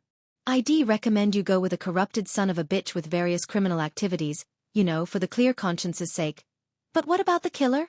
I want that dog killed and hanged for killing Elder Kane. Trust me. He will be, Michael growled. Although the killer did not lay a finger on Gaia, he killed Elder Kane, a friend of Gaia's mother. Moreover, the man had answers, and now, they had no way to get them. The more they learn about Adelia, the closer they get to these vampires. Michael wondered what the connection was between Adelia and the vampires. Gaia remained silent all the way. She was in deep thought. After learning the truth about her father, she was speechless. Eventually, they came to the end of the tunnel. As Lord Leonard said, they stepped onto a small fishing island. Unfortunately, the footsteps disappeared. Because it was winter and night, there was no one outside. All Michael could see were fishing nets, poles, empty baskets, and a frozen lake. Lord Leonard. Michael turned his gaze toward Leonard. I said everything I wanted. But at the end of the day, it's your decision. Make a wise one. I will honor Elder Kane when I finish everything I must. Michael patted Leonard on the shoulder before ascending to the air with Gaia. In a blink of an eye, Leonard saw Michael and Gaia disappear, leaving a trail of golden lightning. Michael, I know everything. Michael stopped flying above the clouds. He gently cupped Gaia's face. Finding your mother will answer every question you have, said Michael. But Ashton. He said the way is for the Dark Lord to reveal his identity, Gaia stuttered. She couldn't ask him to reveal his identity to the outside world. It'd put a target on his back and end his life. Gaia simply couldn't do it. Michael just smiled. It's okay. Didn't I promise I would help you find your mother? Now my job has become easier. Gaia's eyes welled up. He leaned forward, gently kissing her on the forehead. This chapter upload daily at novelnext.com. Nothing will happen to your mother or me. It's me you're talking about. Not to rub it on your face, but I am a god, and gods cannot be killed, Michael said with a playful tone to make her smile. What about the god-killing arrows, huh? Don't be too haughty. We still have no clue what those are, she purred. And who has the answer to that question? Your mother. Everything leads to Adelia Ashton. The novel will be updated first on this website. Come back and continue reading tomorrow, everyone. Chapter 705. Attack on the Golden Port. After leaving Kane Castle, Michael came directly to the southern continent. He spent a day meditating. Meanwhile, Eladir was completely drowned in creating a teleportation array. Corey helped him with supplying the required arch energy crystals. Surprisingly, Eladir and Corey became closer than anyone would expect. At first, Eladir was annoyed by her curiosity. But, after spending a few hours, he found out that he liked explaining how the runes and arrays worked. Once they became close, they both lost track of time. When the sun rose the next day, a 5-meter radius chakra glowed on the surface of the blue ocean.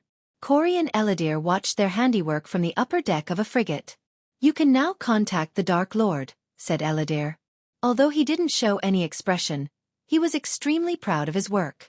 Shouldn't we check if it's working first? Asked Corey. Eladir chuckled. It'll work. His eyes brimmed with confidence. Following his answer, Corey did not question him. Instead, he contacted the Dark Lord. My lord, the array is ready. Gather the attack team, she heard the Dark Lord's words in her head. It took Corey almost 30 minutes to bring all the ships together. Finally, she ordered the crews to board the leading frigate. As they were waiting for the Dark Lord, he appeared out of nowhere with the Dark Queen. My lord. All of them bowed their heads. Some had fear, and some had absolute reverence in their eyes. You explained the plan to them? Michael asked Corey. Yes, my lord, she nodded. I will go through it again, just to be safe, said Michael. His gaze swept across the crew. They planned to send 8 ships to attack. Since they were not going to sail back to the southern continent, Michael ordered Corey to put the least crew possible in each ship. Hence, the total number of crews in this operation was 96. 12 crew members for each ship. Listen, you will all be teleported to the Azer continent. Your target is Golden Port. The crew members gasped in shock when they heard they would be teleported. These simpletons had never experienced teleportation or any magic in their life. They only heard about it. Your mission is simple. When you see the port, fire the cannons but do not sink any ships docked there. When you fire several volleys of cannonballs, the Golden Port Naval Army will arrive. Fire at them and use the teleportation scrolls given to you. Unless you want to get sunk with the ships, don't try to be a hero. The pirates bopped their heads up and down. Now go have fun, Michael dismissed the crew. After the pirates left the ship, Corey looked at Michael for her next order. Assemble our fleet and tell them to be ready. We will go to war any second from now on. You will know the details later. As you wish, my lord. Any problem building the mortars? Asked Michael. After fitting Big Bertha with mortar, Michael ordered Corey to build more mortars and fit them in every ship in his fleet. He was still thinking of a way to improve the mortar in Big Bertha. He wanted it to be the best of the best. After the Thusian War, Michael decided to spend his time improving Big Bertha in every way possible. Only one thing stood between him and upgrading the ships to their full potential and beyond: the blacksmith trait. Just a few hiccups in procuring the materials. Other than that, everything is going smoothly, my lord. Coordinate with the twins and let them get the materials. Already talked to them, my lord. Michael was pleased by her answer. Corey was taking the initiative as he told his subordinates to. Once he finished his war, he could finally focus on making them stronger. The cosmic stream would help him achieve his goal. Good. Michael patted her on the shoulder. Excitement coursed through her veins. After dismissing Corey, Michael, Eladir, and Gaia leaned on the rails, taking a look at the glowing array on the ocean. Gaia, go to the Golden Port with Nightmare and wreak havoc, Michael reminded Gaia of her part in the plan. Their plan was to bring out the Thusian naval army instead of a fusion stage cultivator. If the Golden Port dispatched one to take care of the pirate ships instead of their warships, this plan would fall apart. Hence, Michael decided to send Gaia and Nightmare. This way, even if the Golden Port dispatched a fusion stage cultivator, he or she would be occupied with Gaia and Nightmare. The Thusians would be forced to bring out their warships at that time. Once Michael had learned where the warships were coming from, he could destroy them and ensure his victory in a naval war between Thusia and him. Meet you there. Gaia nodded as she disappeared from their sight. You're doing this, huh? Said Eladir. Yes, but before that I have to go meet Mugashiku. Why? Eladir creased his brows. He couldn't think of a reason why the Dark Lord wanted to meet the dormant Hydra in Stormville Mountain. Why would anyone want to meet that terrifying existence? Eladir questioned himself. For now, the southern continent is his world. We need his support and permission to claim it as ours, said Michael. In other words, Michael wanted Mugashikus backing against the Sky Hall. After revealing himself as the Dark Lord, the Sky Hall would finally make their move and bring the full wrath of the place down on Michael. To survive this, Michael needed to fall back to the southern continent. Michael doubted the Sky Hall would dare to piss off something that could end this world in a few hours. Unfortunately, Michael had to spend almost all the baddest points he received by slaughtering the Thusians to find the Queen's soul piece's location. Nevertheless, he hoped it was enough to get Mugashikus backing. An hour later, Yagner, General Bryce, and Prince Devarius were waiting for Ghost on the outskirts of Golden Port. The Golden Port was built on the banks of a carefully crafted harbor. It was truly a fully modernized trade center. Its allure was matched by the backdrop of an elegant dockyard and forest of colorful maple trees. Unfortunately, the snow blanketed the city and ruined the colors with its puffy white. But when spring arrives, the Golden Port would be a marvelous sight to behold. The total trade of Thusia happened through the Golden Port. Despite the winter, countless merchant ships arrived at the port to import and export goods. I see everyone's here. Yagner's body jerked in shock. They turned around to see Ghost flying toward them. They gathered above the clouds to discuss their plans. You guys picked who's going to board the Thusian ships? Asked Michael as they all nodded. Good. The attack ships will arrive when we say so. They still couldn't believe Michael that he had a fleet. Moreover, as far as they could, there was no single ship on the horizon. So they wondered how these ships would arrive when they gave the order. But they didn't question Michael. Shall we start the attack? Asked Michael. Yagner took a deep breath. General Bryce sighed and looked like he couldn't wait to get this over with, while Devarius seemed excited. I want to see the ships you told us about, said Devarius.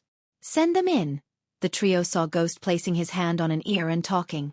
They wondered who he was talking to. But to their shock, they saw ships appear out of nowhere on the horizon. It was too shocking. The trio slowly flew forward to take a closer look at the ships. They couldn't believe their eyes. Where did they? General Bryce's eyes went wide. You teleported them here. Yagner was an orc.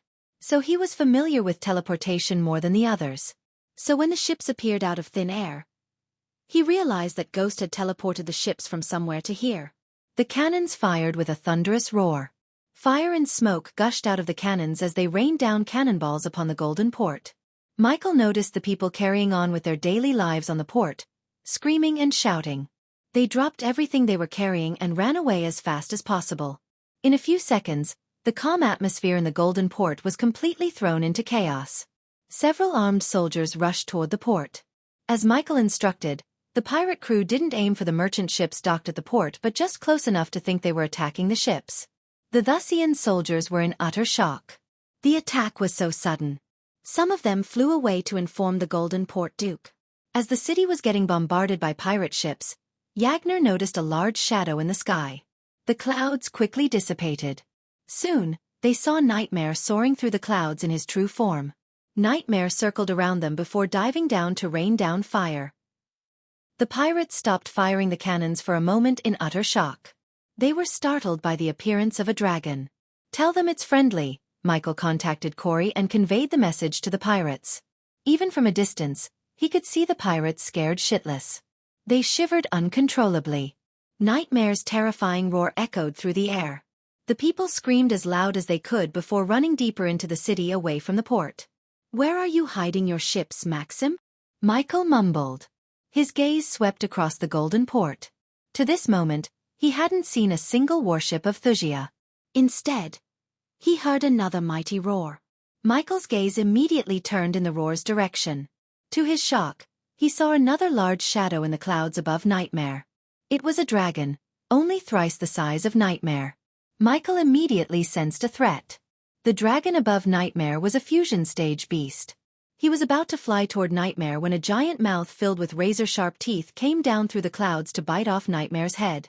But a powerful blast of wind pushed the dragon away from Nightmare. Instead, Michael saw Gaia standing atop Nightmare. The hostile dragon roared as the battle between Gaia and a royal dragon finally began in the skies of the Golden Port. Chapter 706. Thusian warship. Due to the cloudy sky and the misty air, no one was able to see the other dragon clearly.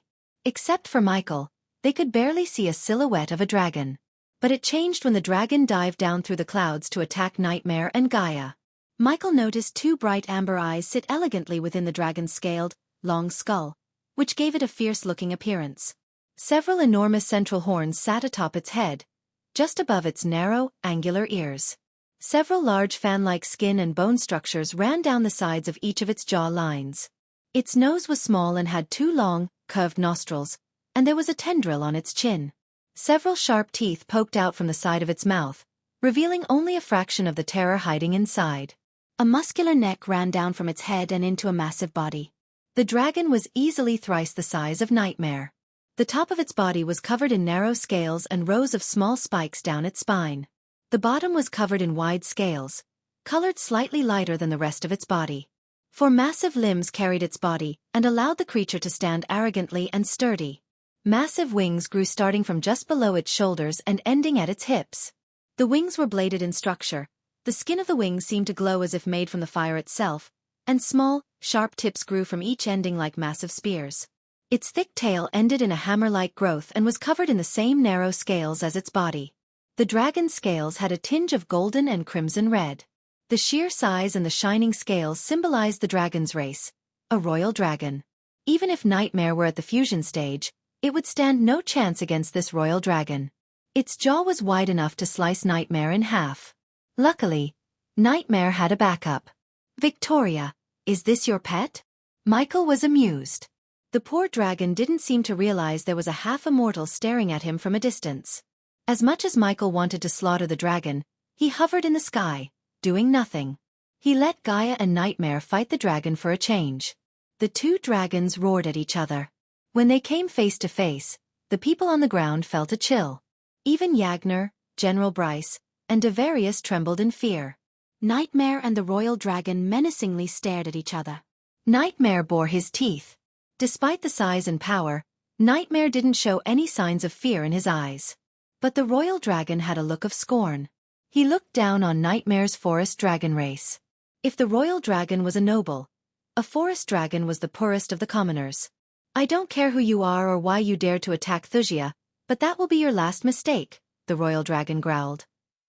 Its terrifying voice echoed through the sky. The pirates halted firing the cannons in utter shock. They did not want the dragon's attention. They thought Nightmare was the biggest, baddest dragon, but compared to the royal dragon, Nightmare was a puppy.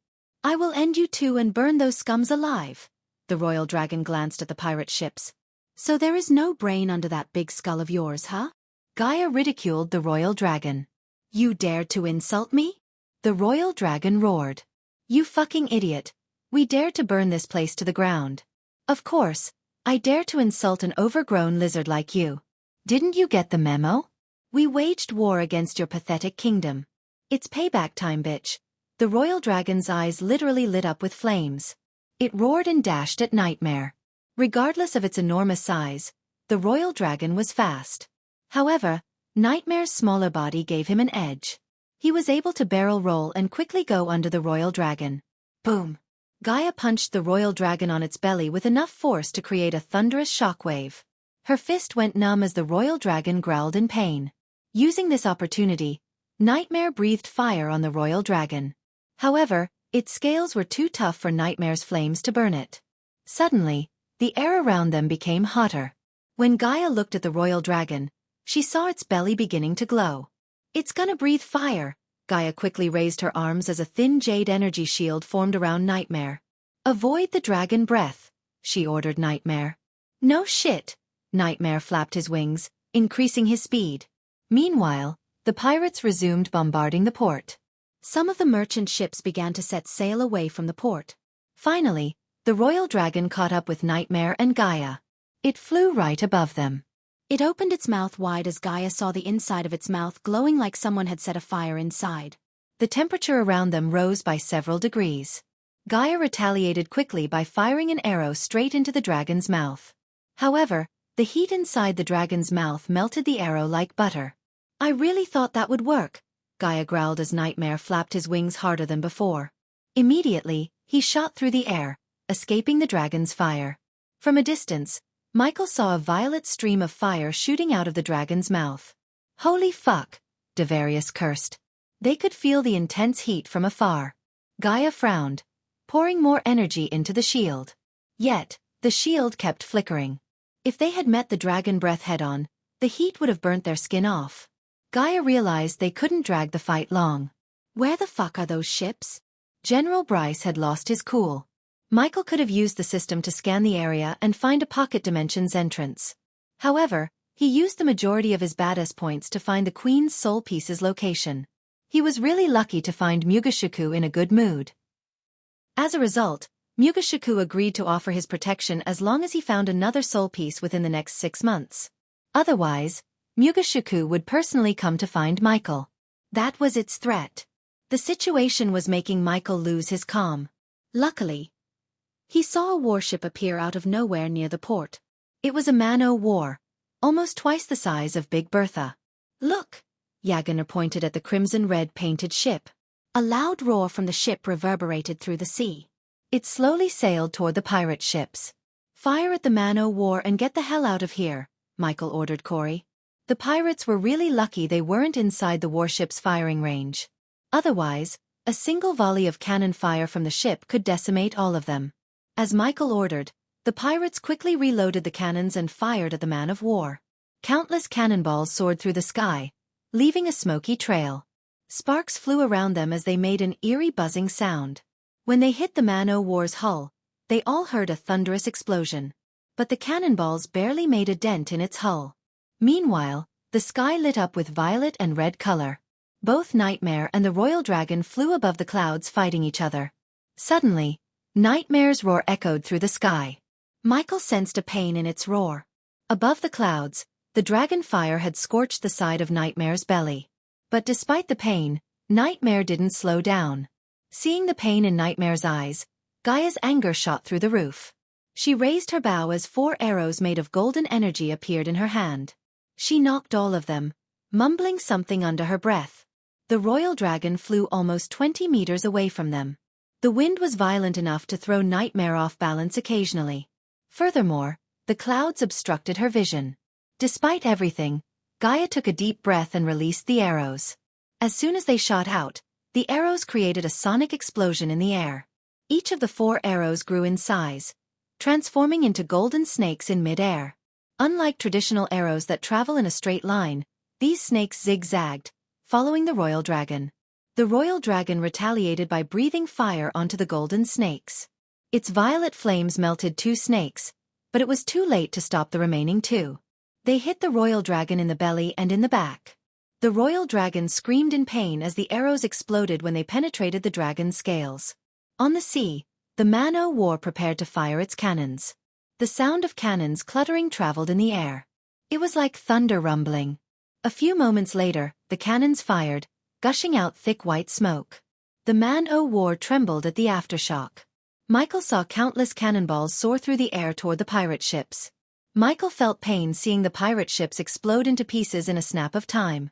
Fire and wood splinters flew as black smoke rose from the ships. He hoped the pirates used the teleportation scroll to escape. Otherwise, there was no way they could survive the explosion. Michael expected the Wuxian warships to be powerful, but the man-o'-war exceeded his expectation. His focus on the man-o'-war got broken by the roar of the royal dragon. This time, the royal dragon roared in pain. Michael noticed several golden lights flickering above the clouds. He could tell Gaia was bombarding the royal dragon with arrows. Just like the warship exceeded Michael's expectations, the royal dragon also exceeded Gaia's initial estimation of its power. She had to take the fight seriously. Even with the combined force of Nightmare, the battle between them was at a stalemate. "It's enough. Get out of there," Michael ordered Gaia through the earpiece. "I am going on board." "I hope your men will do the same," Michael said to the trio before dashing toward the man-o'-war. While Michael was on his way to the warship, Gaia stood atop Nightmare. She took out the golden scroll. The royal dragon noticed the scroll. It opened its mouth to quickly breathe fire on them. Before it could happen, Gaia tore the scroll as a bright light enveloped them both. In a split second, they disappeared from the sky. Chapter 707. Incompetent spies. Michael dived into the sea instead of flying toward the warship. He soared through the water faster than any fish in the ocean, leaving a bubbly white trail. No one noticed Michael as they were all focused on the smoking debris on the ocean and the dragon in the sky. Everything was dark blue around Michael. Light barely managed to peek through the water. After a while, Michael noticed a giant shadow darkening the water. The closer he got to the warship, the brighter the rune on his palm glowed. Michael almost forgot about this rune. When he infiltrated Tenulia's flying warship in the southern continent, Eladir gave him this rune to avoid the defensive runes on the ship's surface. With this rune, he was able to get onto her ship without triggering any defensive arrays. When Michael appeared right under the man-o'-war, he grabbed the ship's bottom and hung onto it like a gecko on a wall. Thanks to his wind mastery, he formed a bubble around his head, enabling him to breathe underwater. The ship sailed slowly. Michael took a spider from the system storage and let it climb up the ship. He wanted to see what was happening on the surface before making his move. "Michael," Michael heard Gaia's voice in his head. "We safely reached King Gunner's castle. How's it looking at your end?" "Can't talk. Underwater. Don't get yourself killed out there," Gaia playfully chuckled. The spider crawled toward the ship's upper deck.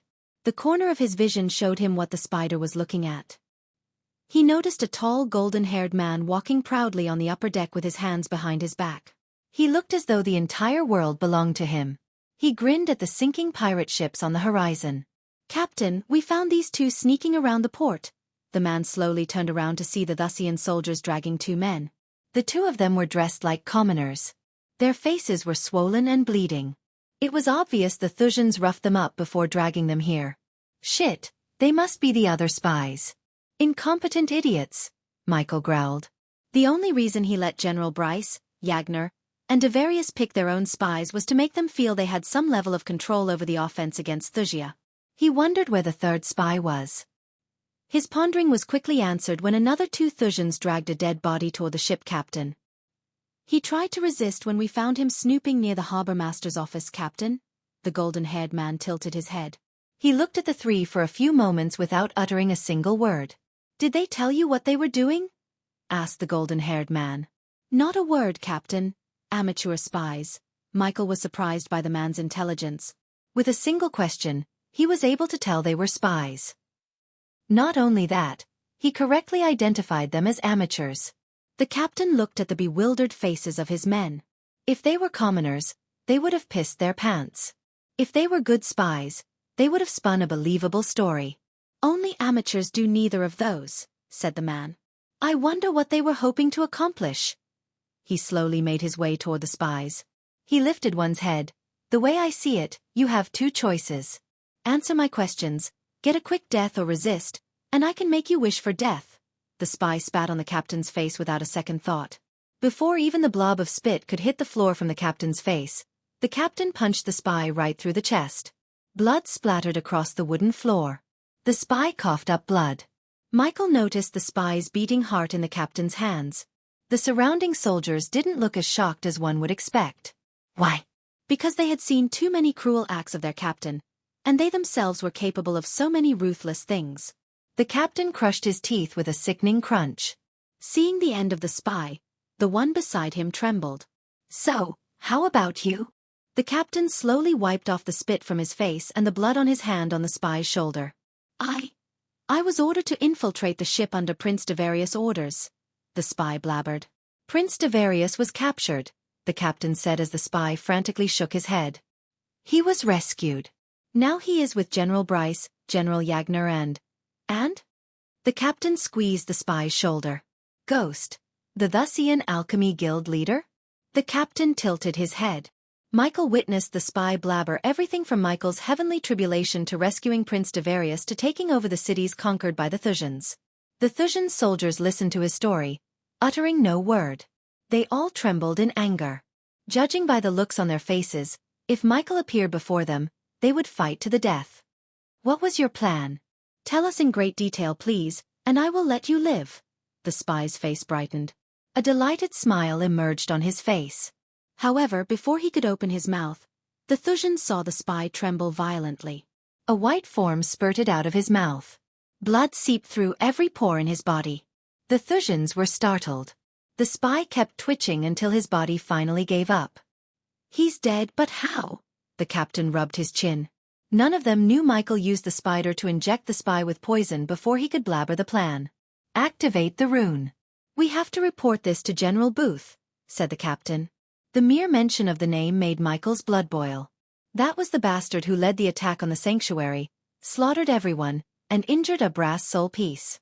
Michael restrained his anger. Finally, the soldiers ran into the captain's cabin. Realizing something was about to happen, Michael held onto the bottom tight. A few seconds later, the ship trembled. Michael sensed the space around him distorting. Soon, a golden layer of light enveloped the ship and Michael along with it. Since Michael was underwater, he didn't notice any changes in his surroundings. He sent another spider crawling above. Only then did he see the changes. The ship was floating on an endless ocean with countless other ships. As far as Michael could see, there was no land nearby. So this is where you keep your ships, huh? Time to get rid of them, Michael cracked his neck. He slowly swam above to reach the surface. Like an arrow, he shot out of the water, surprising the Thusians. Captain, look. What the fuck? Who is that? Intruder. The Thusian soldiers panicked because of Michael's sudden appearance. Since they were in a pocket dimension, all the soldiers were clearly able to see Michael's half-immortal cultivation stage. The fearless Thusian naval army shuddered at the sigh of a half-immortal. The soul-refining stage captain slowly turned around. Fear and shock glimmered in his eyes. Speechless? Michael tilted his head. Surprisingly, Michael turned his back on the captain and his crew. He glanced over the ocean. I don't think there are 1,500 ships here. Maximum 700. Meanwhile, the soldiers fired a red orb of light into the sky. The light alerted all the other ships. Michael slowly turned around. His eyes turned pitch black as two dark beams shot out of his eyes. The two beams penetrated the captain's head and zigzagged throughout the upper deck, killing the 12 soldiers on it. Michael quickly bought a few crates of dynamites from the system store.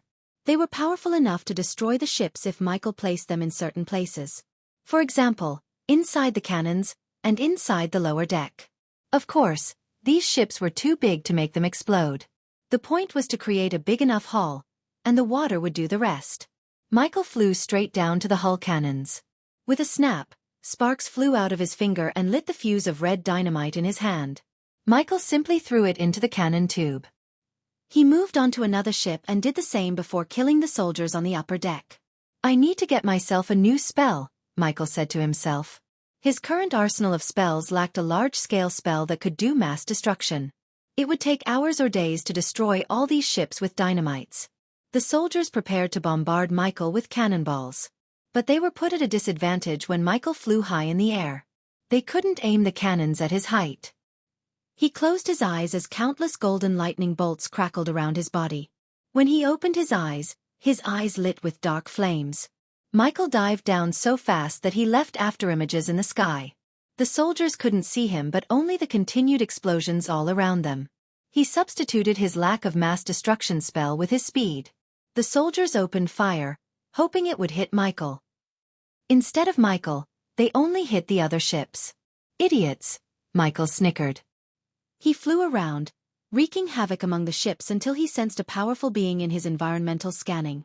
Suddenly, a red boulder hit Michael. Michael flung away in the air before finally regaining his balance. To his surprise, a monstrous red-skinned abomination with devilish wings hovered in the air several meters away from him. Blood Prince, you became stronger, the Blood Prince growled. Unlike the first time Michael had met him, he could see the Blood Prince clearly in broad daylight. You became a lackey of Maxim, responded Michael. The Blood Prince did not say anything for a few moments. Tell me, where do I find more of these? The Blood Prince tossed a glass vial with a few golden drops at the bottom of it. The last time Michael met the vampires, he gave this potion to Saber. Apparently, Saber used this potion which could make the vampire survive the sun for almost an hour on a vampire. But it became obvious that Saber didn't. Otherwise, the Blood Prince couldn't have used the potion. That offer went out the window when you punched me. Michael cracked his neck. Chapter 708.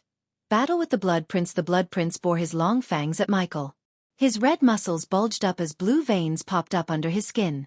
However, Michael did not bat an eye. Michael was at the half-immortal stage level 3, and the Blood Prince was at level 5. The dark flames were more than enough to substitute the two levels. Once you are turned, you will tell us everything, the Blood Prince menacingly grinned. He quickly dashed at Michael in mid-air. He was almost as fast as Michael. The two of them clashed, flying higher and higher. The Blood Prince swung his fist left and right.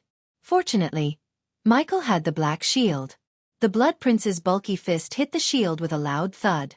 His hands immediately went numb. Michael quickly retaliated by slamming the shield against the Blood Prince's face. "Ah!" The Blood Prince growled in anger. The Thusians all watched the battle in the air without batting an eye. But they all feared for their lives. The collateral damage of two half-immortals fighting would be terrifying. Even Michael was surprised. Every time he blocked the Blood Prince's punch with his shield, it created a shockwave powerful enough to create violent ripples in the sea beneath. The warships trembled as though there was an earthquake. The Blood Prince increased his speed even further. He repeatedly punched Michael with no finesse or technique. A single punch put Michael on a deathbed. However, that was when he was a fusion stage cultivator, and the Blood Prince ambushed Michael. This time, he blocked every pinch with his shield. In a minute of time, the shield had blocked almost 50 to 60 punches. Yet, the Blood Prince couldn't even put a dent in the shield. "I like this shield of yours," the Blood Prince licked his lips. Suddenly, he stopped punching and grabbed the shield with his two hands. Both of them pulled the shield toward them. Although the Blood Prince was taller and more muscular than Michael, he couldn't easily snatch the shield away from Michael. "You are strong," the Blood Prince growled. Instead of responding, Michael let go of one hand from the shield, raised it, and punched the Blood Prince right in the face. The punch's force sent the Blood Prince flying for a few meters. A tooth flew out of the vampire's mouth, along with blood and spit. Michael felt like he had hit a concrete wall. His hands were numb. The Blood Prince shook his head as his vision went blurry. Michael threw the shield at the Blood Prince. The shield cut through the air. Before the Blood Prince could react, the shield hit him in the face, breaking his nose with a sickening crunch. To the vampire's surprise, the shield took a U-turn and flew straight back to Michael's hands. A small silver rune glowed on Michael's palm and on the shield. It was a simple summoning rune yet efficient. Thanks to Eladir for putting the rune on the shield, Michael could summon the shield back to him after throwing it. He put the same rune on the Doombringer too. The Blood Prince was about to dash toward Michael again more ferociously when he threw the shield again. Just like before, the shield hit the Blood Prince and returned to him. He did this repeatedly until the Blood Prince managed to punch the shield before it could hit him again. The broken nose of the Blood Prince healed in a blink of an eye. "So how does it feel to be a lapdog of someone else?" asked Michael. The Blood Prince hovered in the air instead of dashing toward Michael. "I kill you, and he gives me something I want." "Simple transaction," growled the Blood Prince. Suddenly, Michael chuckled. "Something funny?" "Yeah. I just thought. You woke up from a long slumber and ended up working for a human.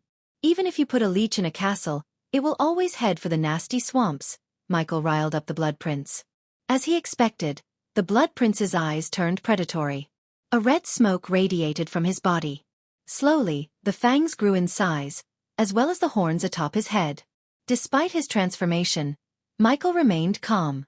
The only change that happened with Michael was the dark flames enveloping his fists. The shield disappeared from his wrist. Michael cracked his knuckles. The moment the Blood Prince saw the flames, his eyes went wide. Primordial flames. The Blood Prince was shocked. The shock soon turned into fear. No matter how strong he was, a primordial flame was stronger. "You shouldn't have crossed me, bloodsucker," Michael snickered. The Blood Prince noticed a change in his voice. Furthermore, his eyes lit up with the same dark flames as on his fist.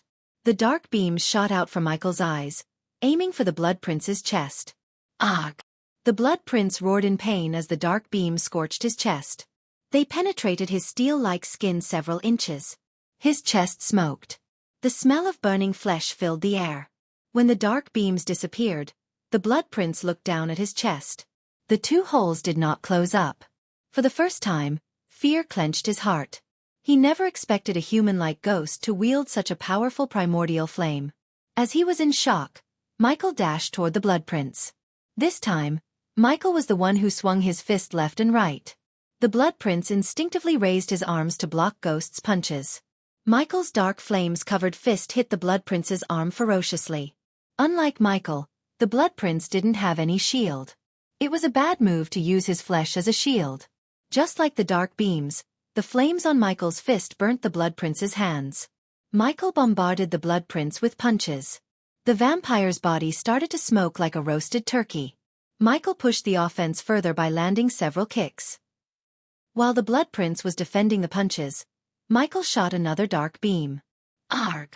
The Blood Prince growled. Michael grabbed the Blood Prince's hand, spread them apart, and head-butted the Blood Prince again and again.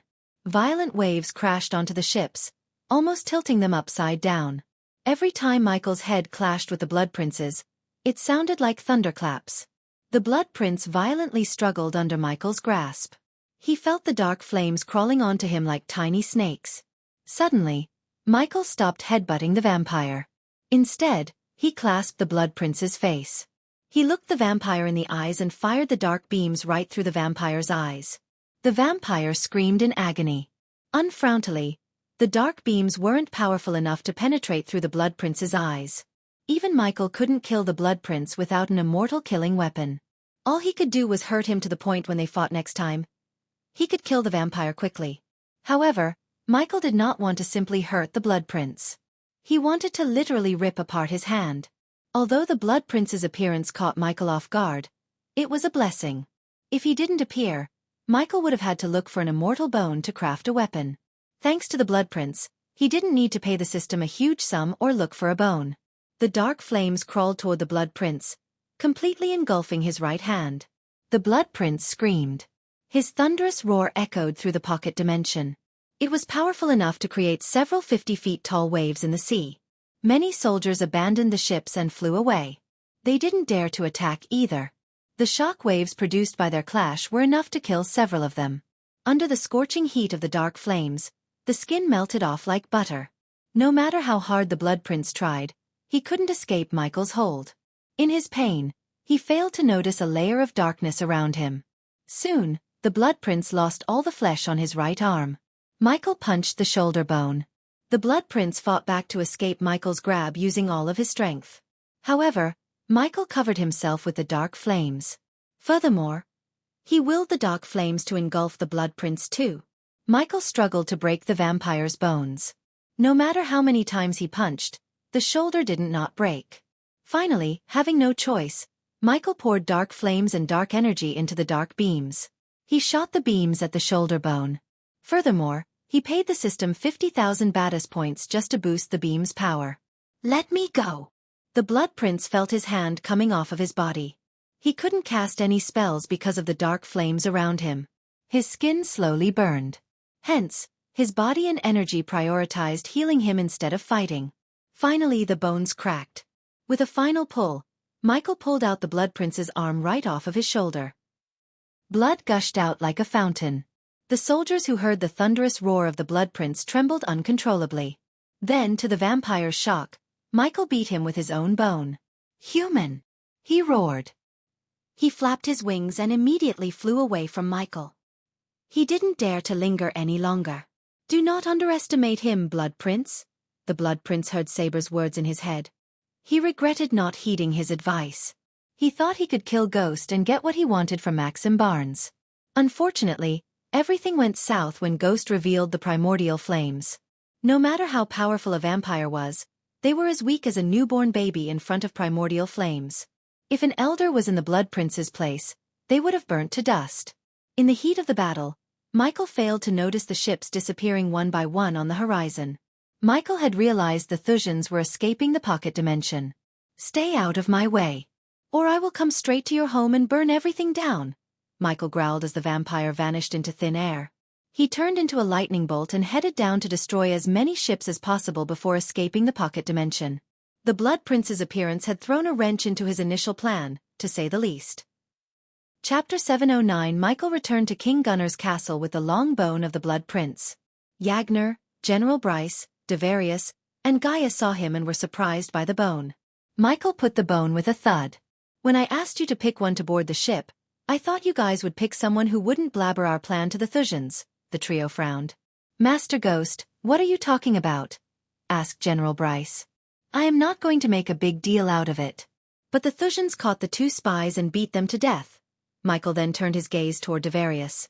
"Your guy, on the other hand, was happy to entertain the Thusians with all our plans. Starting from my involvement to how we reduced you. What did you do?" asked Devarius.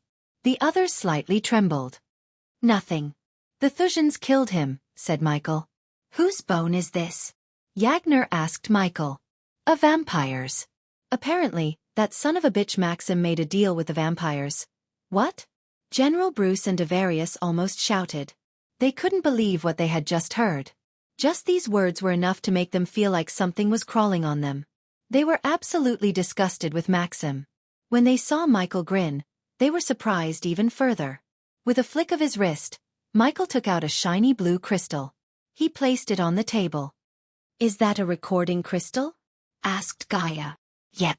That vampire was dumb enough to admit his dealings with Maxim. Now once the Royal News, Guardian Guild, and the Holy Church receive this, they will come to fuck him up from all directions. "That's..." Devarius was stunned. "That's great!" he shouted.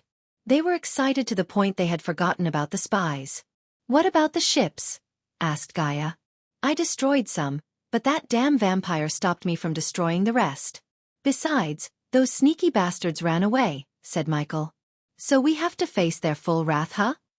Yagner sighed. "Don't fret about it. We will have a fleet twice the size of Thusia when the time comes," said Michael. "My lords!" Suddenly, a soldier entered the room. He came carrying a golden scroll. "We received this just now. Who is for, and who sent it?" asked Gaia. "It's addressed for Master Ghost." Gaia took the scroll from the soldier and gave it to Michael. Michael opened the parchment, wondering who had sent him this. However, He was pleasantly surprised when he laid his eyes on what was written on it. I need to meet my friend, said Michael. He turned his gaze toward the trio. Prepare an offense against the Thusians. It's time we take the fight to them, and I will take care of this. Devarius took the recording crystal. Michael nodded and left the room with Gaia. When they disappeared from their sight, Michael used the runic teleporter to reach the dark forest. What was that? Asked Gaia. The scroll. Who was it really from? Saber. Elder Saber. Michael was just as surprised as Gaia. He didn't expect Saber to contact him like this. If he had to guess, Messiah Hell would tell the Blood Prince didn't know about this, or it might just be a trap. Either way, Michael wanted to meet Saber. According to the scroll, Saber would be waiting for Michael in the sky above King Gunnar's castle in 2 hours. Gaia snatched the scroll and read it. She creased her brows. Why did he want to meet you in the daytime? I know it's not sunny out there, but still, let's go see what he has to say, said Michael. Gaia thought about meeting Saber. It took her a few minutes to agree. On his way to meet Azazel in the surveillance room, Michael told Gaia about his battle with the Blood Prince. He wanted Azazel to monitor the vampire castle cautiously to learn their next moves. At that moment, Michael was standing in his room alone. Gaia was with Nightmare in King Gunnar's castle. She decided to plan a crushing offensive attack against the T-Husians. System, I have a bone of a half-immortal. Can I kill immortals with it? Asked Michael. You can, but not the others. What you have is a bone of a half-immortal. To kill the immortals, you need a weapon made of immortal bones. But since you have a primordial flame, you can cover the weapon made from a half-immortal bone and use it to kill an immortal, said the system. Michael stared at the bone in his hand. He wondered how to forge a weapon out of this bone. He needed to find a blacksmith who could. Unfortunately, your dark flames are too powerful. They will melt the bone in a few minutes. Only a few metals could withstand the dark flame's heat. The system suggests the host buy an ore, find a blacksmith and forge a weapon. Michael sighed. Even if he wanted to, he had no badass points to buy an ore again. The system required 5 million badass points for an ore large enough to make 2 swords. After purchasing the ore, he was required to have a 5-star blacksmith.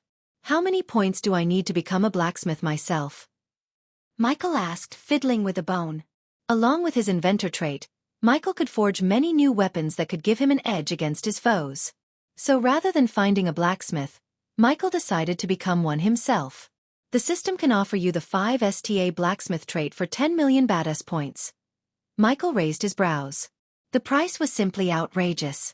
But deep down, he knew it would be worth it. Let's put a pin in there. I think he'll be able to afford it after the war. Great. After exiting the system, Michael prepared to leave to meet Saber. He willed the system to teleport him back to King Gunnar's castle. When he arrived in his room, he flew out of it through the window. He shot into the sky higher and higher until he flew past the clouds. You're here, Michael heard Saber's voice. He turned around to see Saber floating in the air with a dark umbrella in his hand. Michael greeted the vampire with a smile. What's so special about today? Earlier, I met your Blood Prince, and now you, said Michael. Hearing Michael's words, Saber did not seem surprised. Instead, he sighed. I apologize for what happened in the castle. Let's just say not all of the elders approved of the Blood Prince's actions. But if you met the Blood Prince and you're still alive, that could mean one thing. Saber stared at Michael from top to bottom. Michael noticed Saber was trying to hide the shock and surprise from showing in his eyes. Next time you see him, don't be surprised if he doesn't have his right arm. Now tell me, Elder Saber, why did you want to meet me? Since I am in the middle of a war, I'd appreciate it if you don't beat around the bush, Elder Saber nodded. I want more potions you gave us at the castle. In return, you can name your price. I prepared a selling pitch, but this is the gist of it, said Saber. A few months ago, Saber would have dealt with Michael differently. But since he had not only reached the half-immortal stage but also beaten up the Blood Prince, Saber chose his words carefully. He didn't dare to show any disrespect. You know, the Blood Prince asked the same. Only he wanted to either turn me or kill me. I am not saying this deal won't happen, but I need something first. Think of it as goodwill for almost killing me when I came to you. What do you need? Asked Saber. He lived long enough to tell if someone was about to ask something. Judging by the look in Ghost's eyes and that wry smile on his face, It was obvious to Saber. I need an immortal killing weapon. If you can get me one in, let's say, 2 days, we can move on with this deal. To Michael's surprise, Saber didn't even flinch as though he was expecting it. How do I trust you won't back off from the deal once you get the weapon or just kill me? Trust. Saber. You came here in daylight to prove you don't want to fight, and I am standing here doing nothing for the same reason as you. Besides, you know how valuable those potions are. So I'd say you have no choice either. Saber knew it was true. That potion could change the fate of their entire kind. He had been working to find a solution for their weakness of sunlight for ages. The closer he got to a solution was the potion that Ghost offered them. They would have gotten more potions if it weren't for the Blood Prince's stupid act. When Ghost came to them, they had the upper hand in the negotiations. But it wasn't the case anymore. Saber cursed the Blood Prince in his mind. I will meet you here with what you asked in 2 days, said Saber. Michael was delighted by Saber's answer. He preferred to go with as many options as possible. Once he had received the weapon, he would have 2 weapons that could kill Maxim Barnes. Wonderful. Also, the Blood Prince was working with King Maxim. A bit of free advice. Working with him always ends in trouble. Thought you should know that, Michael said, turning around. He vanished from Saber's eyes. Working with King Maxim, huh? Saber smirked. I have to investigate this, Saber said to himself. Suppose he planned everything correctly, Saber could soon get rid of the Blood Prince. He was more of a nuisance and obstacle to the vampire kind than a help. That was the main reason he quickly agreed to give an immortal killing weapon to Ghost. The two of them already had a history. Saber wished Ghost to kill the Blood Prince with a weapon. Then, everything would go back to the way it was. This time with the potions Ghost has, Saber could take over the vampire castle. It was indeed a risk, but Saber was willing to take this risk. Chapter 7:10. As soon as Michael returned to the castle, a soldier came running to him. Master Ghost, the Guardians are here to see you. They are at the guest room waiting for you, the soldier said. Guardians. Michael creased his brows. He wondered why the Guardians were here. But when he thought about it, he was able to guess their reason. Giving a pat on the soldier's shoulder, Michael headed toward the guest room. The soldiers patrolling the castle inside bowed respectfully. A few minutes later, Michael finally arrived at the guest room. To his surprise, he saw Zanali and Evan Clark waiting for him. Evan Clark's eyes glimmered with awe and shock. To him, it felt like yesterday, the Ghost climbed the stairs in the Heavenly Gate competition. In 2 years, he went from a body-refining stage cultivator to a half-immortal. Not a single person could be compared to Ghost anymore. He was a different breed. Evan wondered whether Ghost would still act as friendly as before or just keep his distance. If the latter happened, Evan wouldn't be surprised. After all, Evan was at the core formation stage, and Ghost was at the half-immortal stage. The difference was simply outrageous. Although Gaia hated Zanali to the core, Michael greeted her with a friendly smile. Miss Zanali, he shook Zanali's hand and then turned his gaze toward Evan. Evan, how's life, buddy? It's been so long, Michael asked. Evan was speechless for a moment. He acted just as he did before. Not as great as yours, Evan sighed. What are you talking about? I heard you've had a breakthrough after a breakthrough. I am proud of you, Evan's face brightened after hearing Michael's compliment. He then sat down, facing Zanali and Evan. I heard you wanted to meet me. What's going on? Asked Michael without beating around the bush. The smile on Evan's face disappeared. He looked at Zanali to start the conversation. We are here to negotiate peace between you and Wuxia, said Zanali. I am not here to side with Wuxia. What they had done was wrong. You and I both know that. However, we cannot let this war escalate any further, especially after you declared war against them. Zanali wasn't as naive as Edith. Everyone in the guild knew King Maxim Barnes was in the wrong. Yet, they turned their heads to the other side because Guardian Guild didn't think it was worth the trouble to meddle between kingdoms. Not to mention the higher-ups eyed for Princess Victoria to join the Guardian Guild. Besides, they were occupied with their internal politics and Dark Lord. You already helped Suvan and Zulon take back their cities. We will definitely look into the matter of Northgard. But first, we need you to stop killing Thusians. 2 armies fighting is different than a half-immortal butchering mortals. Why now? Michael tilted his head. You weren't here when we took back the cities. So why now? Asked Michael. Instead of Zalani, Evan answered Michael. Princess Victoria announced that you have waged against Wuxia. So the people are requesting the Guardian Guild to step up. You're a guardian now? Evan nodded his head. Hey, race the deal.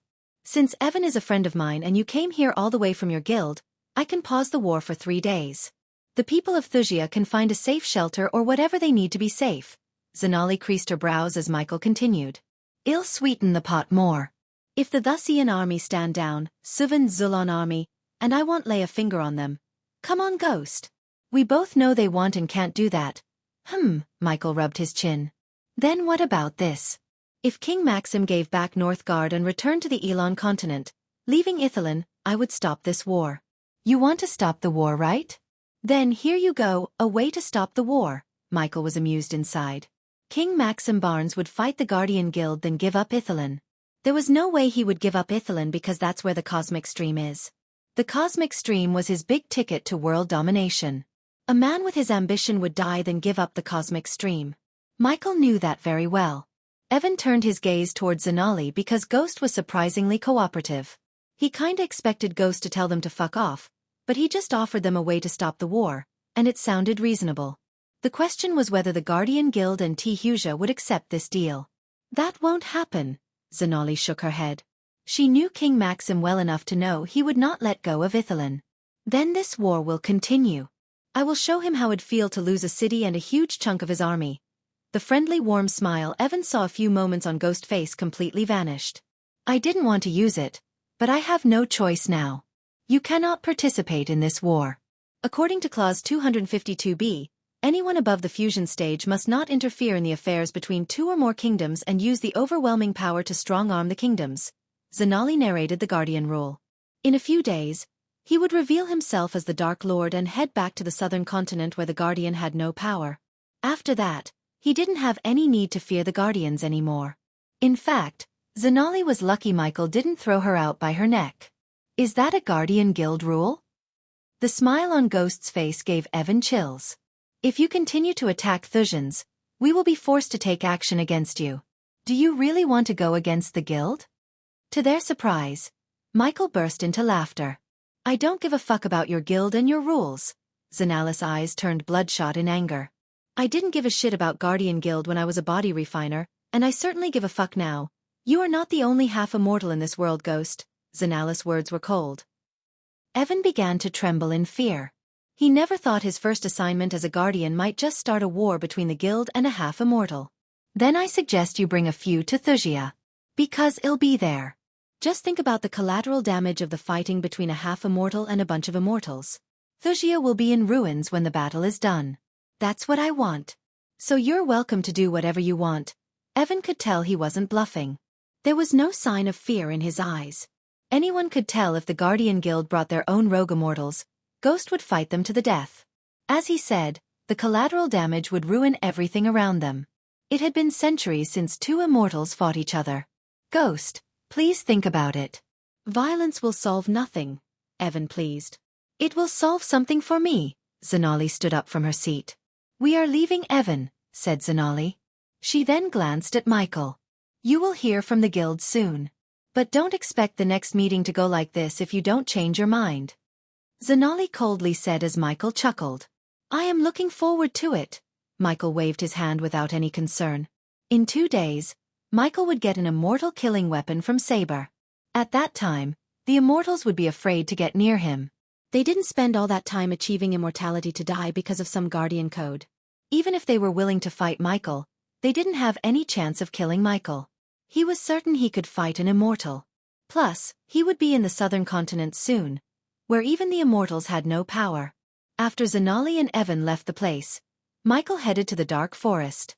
On his way, he ordered Gaia, Eladir, and Nightmare to be in the pocket dimension attached to the Dark Forest mansion. When he entered the pocket dimension, he saw them waiting for him. Nightmare immediately welcomed Michael with a small hug. He seemed excited to hear Michael's praise. He fought against a fusion stage royal dragon and survived. You did a good job, buddy. Sorry I let you down, Michael said. He rubbed Nightmare's chin gently. Although he took the ice dragon heart from the Thusians, he didn't use it on Nightmare. His mind was occupied with other things and ignored powering up Nightmare. When Nightmare fought the royal dragon, Michael regretted letting down Nightmare. What are you talking about? Nightmare shook his head. With a flick of his wrist, Michael retrieved the ice core from the system store. The moment it appeared on Michael's palm, the temperature around them dropped by several degrees. I cannot turn you into a royal dragon yet, but I can give you some cool new abilities, said Michael. Nightmare's eyes sparkled when he heard the words cool new abilities. Michael then nodded at Eladir as he started to draw several symbols on the ground. In a few blinks of an eye, an icy blue chakra appeared on the ground. Michael placed the ancient ice core in the center. Nightmare, sit beside the ice core, said Eladir. While Nightmare was obeying Elidir's orders, Michael approached Gaia. I just met Zanali. As soon as she heard these words, Agay clenched her fist. Just Zanali's name was enough to turn Gaia's eyes red in anger. Where and why? She came to meet me in Gunner's castle. Apparently, she was there on behalf of the Guardians to tell me to stop the war. That bitch, Gaia growled. Michael told her everything that happened, and Gaia couldn't be more proud of him. Since they were heading for the southern continent and revealing their identities, there was no need for them to pretend to respect the Guardians anymore. Gaia didn't think the Guardians would send an immortal after Michael any time sooner. If her guess were right, Zanali would go to Wuxia and ask them to stop the war. It's ready, said Eladir, drawing their attention toward Nightmare. Are you ready? Michael asked Nightmare. I was born ready, Nightmare grinned. Chapter 711. Nightmare waited for the process to begin without showing any signs of hesitation. Up to this point, only Eladir knew about how this ritual would work. Considering Michael had the ancient dragon heart, he was able to buy the scroll containing giving Nightmare new cold breath from the system for 200,000 badass points. It would have cost Michael 600,000 badass points if he didn't have this ancient ice heart. Michael patiently waited for the chakra to radiate a bright white light that formed a dome around Nightmare. Inside this dome, Nightmare stared at the ice core. Gaia noticed Nightmare shivering. The ancient ice heart radiated enough coldness to put a thin layer of ice on Nightmare. Now absorb the cold energy from the heart, Eladir instructed Nightmare. Nightmare nodded as he slowly breathed in the coldness. At first, Nightmare felt intense pain all over his body. He felt like he was being frozen to death. You can do this, Nightmare, said Gaia. Seeing the pain on Nightmare's face, she forgot about Zanali and her meeting with Michael. She sat on the chakra's edge and motivated Nightmare. How long will this last? Asked Michael. Depends on Nightmare's ability to absorb the energy. According to the scroll you gave, it varies from dragon to dragon, said Eladir. Slowly seconds turned into minutes, and minutes turned into hours. Gaia and Michael sat on the floor, looking after Nightmare. Michael just put his head on Gaia's lap and stared at the starry sky. He pinched Gaia's cheek, ears and nose. After a while of putting up with Michael's playfulness, she knocked him on the head. Aren't you worried about Nightmare? She frowned. Look at him, he's turning into an ice statue. Michael glanced at Nightmare. A thick layer of ice covered his body. As she said, Nightmare was lying on the ground like a statue made of ice. However, Michael did not worry about Nightmare. The system wouldn't have given him the scroll if Nightmare couldn't survive this. He's fine. He's a dragon, for God's sake. A little bit of chillness won't kill him. Michael cupped her cheeks and pulled them as far as he could. Oh, she growled. For a guy who's about to make a life-changing decision, you're awfully cheery, Gaia ruffled his hair. I don't know. I just feel free. Like a burden has been lifted from me. I think our decision to reveal our identities might be the best decision we have ever made. Do you think my mother will really come to us when you reveal your identity? Why did she make such a weird rule? Asked Gaia. I don't know why. But when she comes to us, I won't let anything happen to her. She ran enough. I want to know why my real father is. I have a feeling he might be connected to why Mother faked her death. Gaia frowned. Michael just pulled her head closer to him and kissed her on the forehead. Just don't ask too many questions. Enjoy the time you have with her first. Not everyone will get a chance like this, Gaia. If Michael didn't know his mother gave him off voluntarily, he would have done and given anything to meet her. After knowing that, she was dead to him. Michael didn't bother to find her.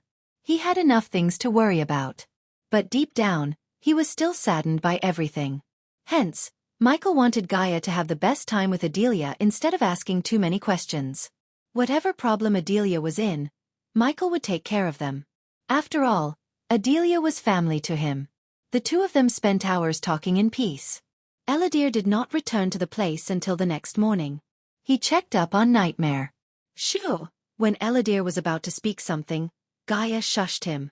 She glanced down at Michael, who was peacefully sleeping on her lap. Eladir nodded and left the pocket dimension. He had tasks over his head.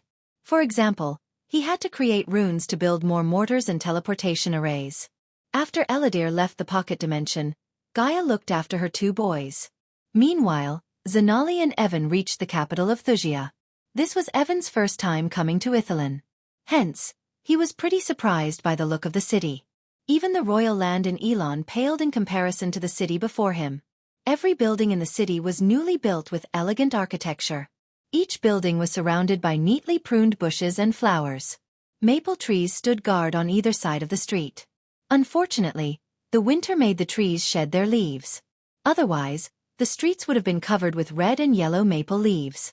Evan noticed people running through the snow with no smiles on their faces. As a matter of fact, they looked terrified. Several carriages headed toward the city gates. All these carriages seemed to have belonged to the nobles. Evan realized the war declaration of Ghost had affected the people more than he had expected. These people never lost their smiles when they waged war against Suvan, Zulon, and Northgard. They celebrated their army's valor because they knew the Thusian army would crush their foes. However, when they learned a half-immortal has taken over the cities their army conquered and taking the fight to them, they were terrified. Zanali and Evan decided to walk toward the castle instead of flying. She wanted to know how this war had been affecting the people. While walking through the snow-covered street, Evan and Zanali heard various conversations about nobles leaving the capital just to be safe. The commoners seemed to have a lot of trust in King Maxim, said Evan. He heard many commoners speaking so highly of King Maxim. They trusted their king to defeat even a half-immortal. There is something we are missing here, Guardian Captain. Speak your mind, said Zanali. I know, Ghost. He is not one to make enemies so quickly without reason. There must be something that happened between King Max and him. I've never seen him so hell-bent on destroying something. Many nobles in Elon adored him because he was opportunistic. Among all the youngsters I know, he has the least enemies. We have to know the history between him and Thusia. Isn't that obvious? No one knows about Ghost before he came to the river town. Whatever happened between him and Thusia, it must have happened before he came to the river town. I don't think he or King Maxim would tell us what happened. All we can do now is try to talk some sense into Princess Victoria, Zanali sighed. Guardian Captain. You don't actually think they would accept Ghost's terms, do you? Zanali shook her head. It doesn't matter what I think. We are tasked to try to stop the war. As far as I can tell, the simplest way to stop this war is to stop Ghost from launching an offense against Thusia and stop King Maxim from waging war against every kingdom there is. Unfortunately, the Alpha Guardians lost their chance to stop Ghost. So unless they bring in the Immortals, nothing can stop Ghost. Evan agreed with Zanali. Before he joined the Guardians, he never thought the guild would be in such trouble. Ever since the Royal News published the connection between the Guardian Guild and the vampires, the Holy Church and the other clans were questioning every decision the guild made. Furthermore, the guild had lost many big donors which put a dent in their financial status. Simply put, the Guardian Guild was not in a blunder, and unless they made some big changes, their path would only go down further. The higher-ups wanted to stop the war between Thusia and Ghost, so they could show the public that the guild still had the best interest of the people. Eventually, Zanali and Evan finally reached the castle. When the guards saw the guild symbol on Zanali's chest, they immediately escorted them to the castle. When they reached the front lawn of the castle, they were welcomed by Edith. Welcome to Thusia, Zanali. Edith embraced Zanali in a warm hug. Evan was surprised to see Zanali smiling. From what he had heard from his fellow guardians, Zanali had never smiled since the death of Guardian Peyton. Edith. This is Evan Clark, a Guardian trainee. Hello, Evan. Edith shook Evan's hands. Let's go inside. It's freezing out here. Edith led the two of them inside the castle. Evan looked around the castle and realized this was the cleanest castle he had ever seen. They followed Edith to a cozy room. The firewood in the fireplace crackled, producing gentle warmth. Evan and Zanali sat on the red sofa as Edith ordered the maids to bring them something to drink. Where is Princess Victoria? Asked Zanali. The smile on Edith's face disappeared instantly. She is meeting with the generals. She'll be here in a few minutes. So how did your meeting go? Asked Edith. Not great. Unless King Maxim Barnes apologizes to the people of Suvan, Zulon, and Northgard and returns to Elon, he wouldn't back down, Edith sighed, hearing Zanali. The Guardians have to send the Immortals, Zanali. He needs to be stopped. Not only him, Edith, Zanali's response surprised Edith. King Maxim Barnes started this. Now those kings and people are just fighting back for they lost. You're right. But Ghost didn't care about those people. He's just using them for his revenge against King Maxim and Victoria. Do you know what's the history between them? Asked Zanali. Does it really matter? A voice resonated in the room. They all turned their heads to see Victoria walking into the room. Chapter 7:12. Victoria shook Zanali and Evan's hands before taking her seat beside Edith. The maids quickly entered the room carrying a plate with 4 cups of hot chocolate on it. Evan felt refreshed, taking a sip of hot chocolate. Knowing the history between Wuxia and Ghost might help us stop this war before it escalates any further, Princess Victoria, said Zanali. This war only ends in only one way. Ghost will die by my hands. I will parade his head throughout my kingdom just like he did to my soldiers, Victoria sternly said. Even so, this will take so many lives. We have to try to prevent that, said Zanali. They are soldiers. Guardian Zanali. They know death is a part of their job. However, I won't let anyone discredit their bodies as Ghost, Evan sighed inside. Victoria seemed just as stubborn as Ghost. However, he couldn't blame her after learning what Ghost did to the Thusians. Although what he did was effective, it was a brutal tactic. Even he felt a chill running down his spine. So it was understandable the Thusians lost their courage to fight and ultimately lost the cities they conquered initially. If you want to prevent death, ask Ghost to surrender and answer for his crimes. He thinks he is invincible.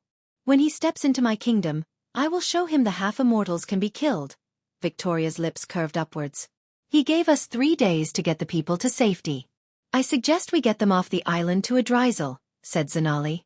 Among all the kingdoms in Azair, Idrizel was the only kingdom that wasn't involved in any war. The king of Idrizel and King Maxim had an understanding. In other words, the Idrizel king pledged his loyalty to King Maxim secretly. After conquering the rest of the continent, Idrisil king planned to formally announce Idrizel would be a part of Thusia in the future. Zanali heard rumors about the dealing between King Maxim and the king of Idrizel. So she knew the Thusians would be offered a safe haven in Idrizel. However, Victoria shook her head with a snicker. We Thusians don't run with our tails between our legs. Guardian Zanali. We will stay here and end all the threats once and for all. Zanali started to get annoyed by Victoria. Don't let your anger cloud your judgment, Princess Victoria. Even if you have a way to kill Ghost, you will lose hundreds or even thousands of people as collateral damage. Do the right thing and send them away. I don't recall asking for the Guardian Guild's help, Guardian Zanali. The only reason I am even talking to you is out of respect. We know how to take care of our people. Victoria's voice was cold. I think your people might disagree because your people asked for the Guardian Guild's help, Victoria frowned. This was a piece of new news to her. She glanced at Edith. Judging by the look on Edith's, it was obvious to Victoria that Edith had forgotten to tell her about it.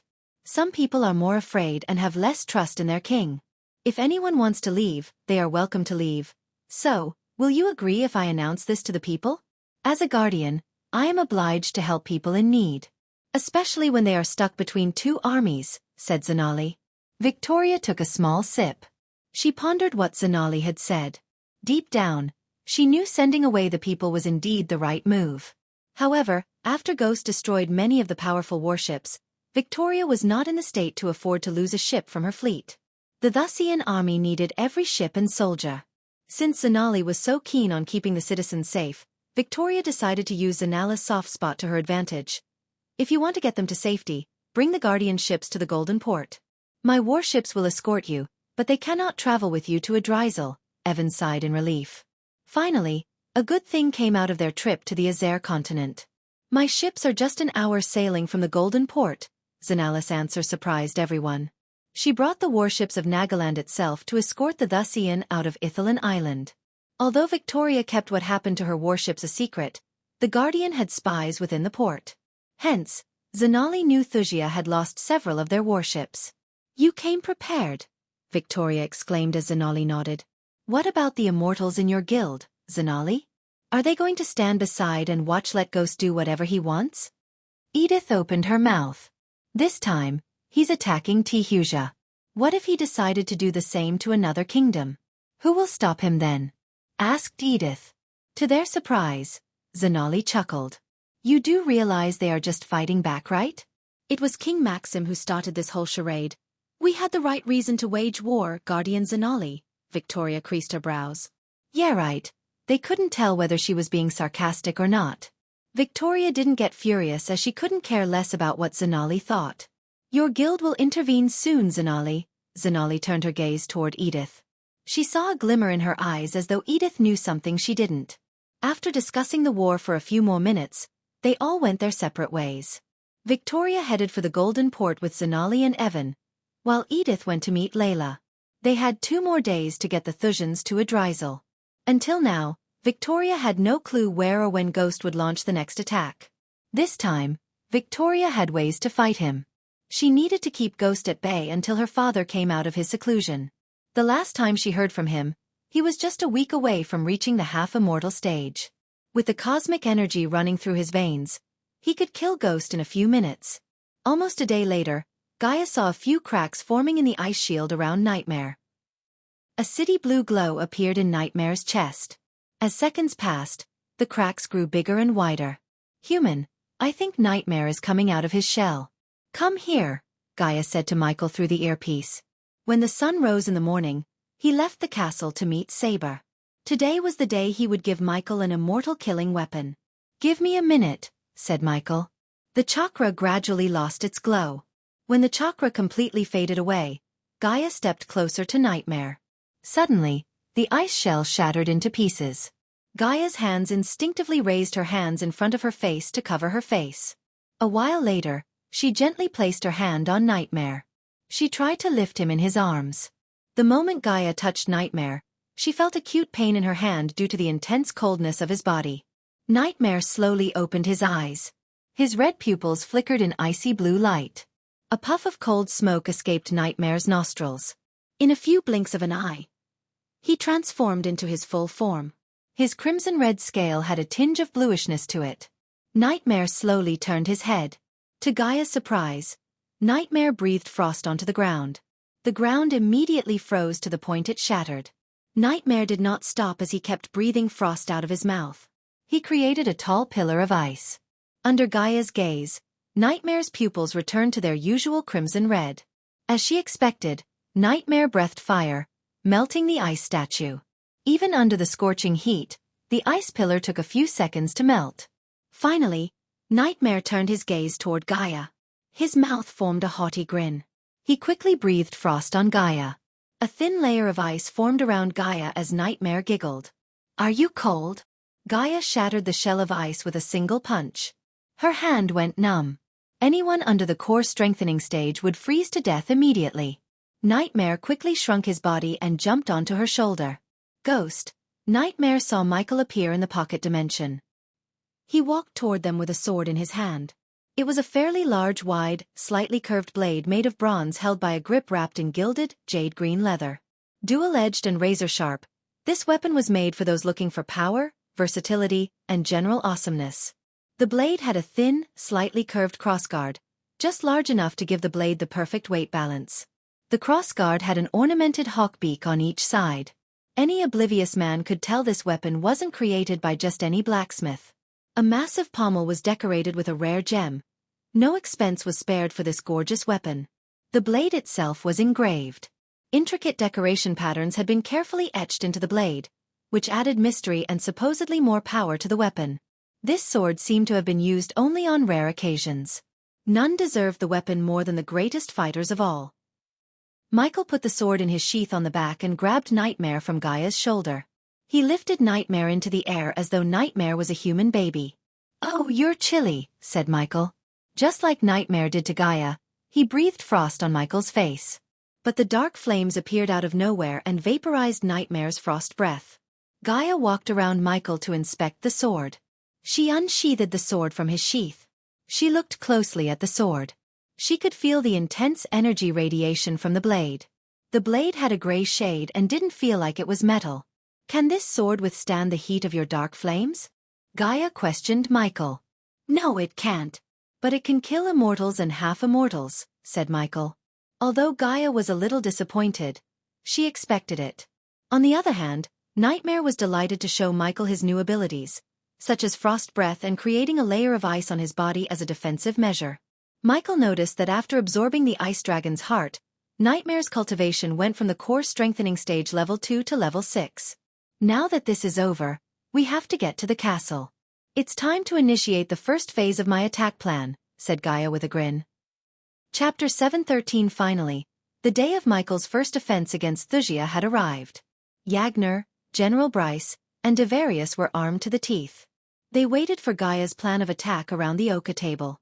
Gaia herself was not in her armor because she didn't need any armor.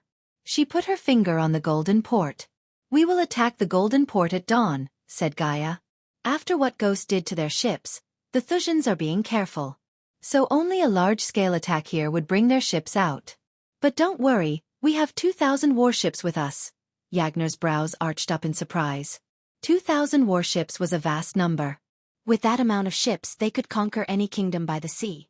He wondered where they managed to get these ships. Yagner's reaction was no different than the others. They all stared at Gaia curiously.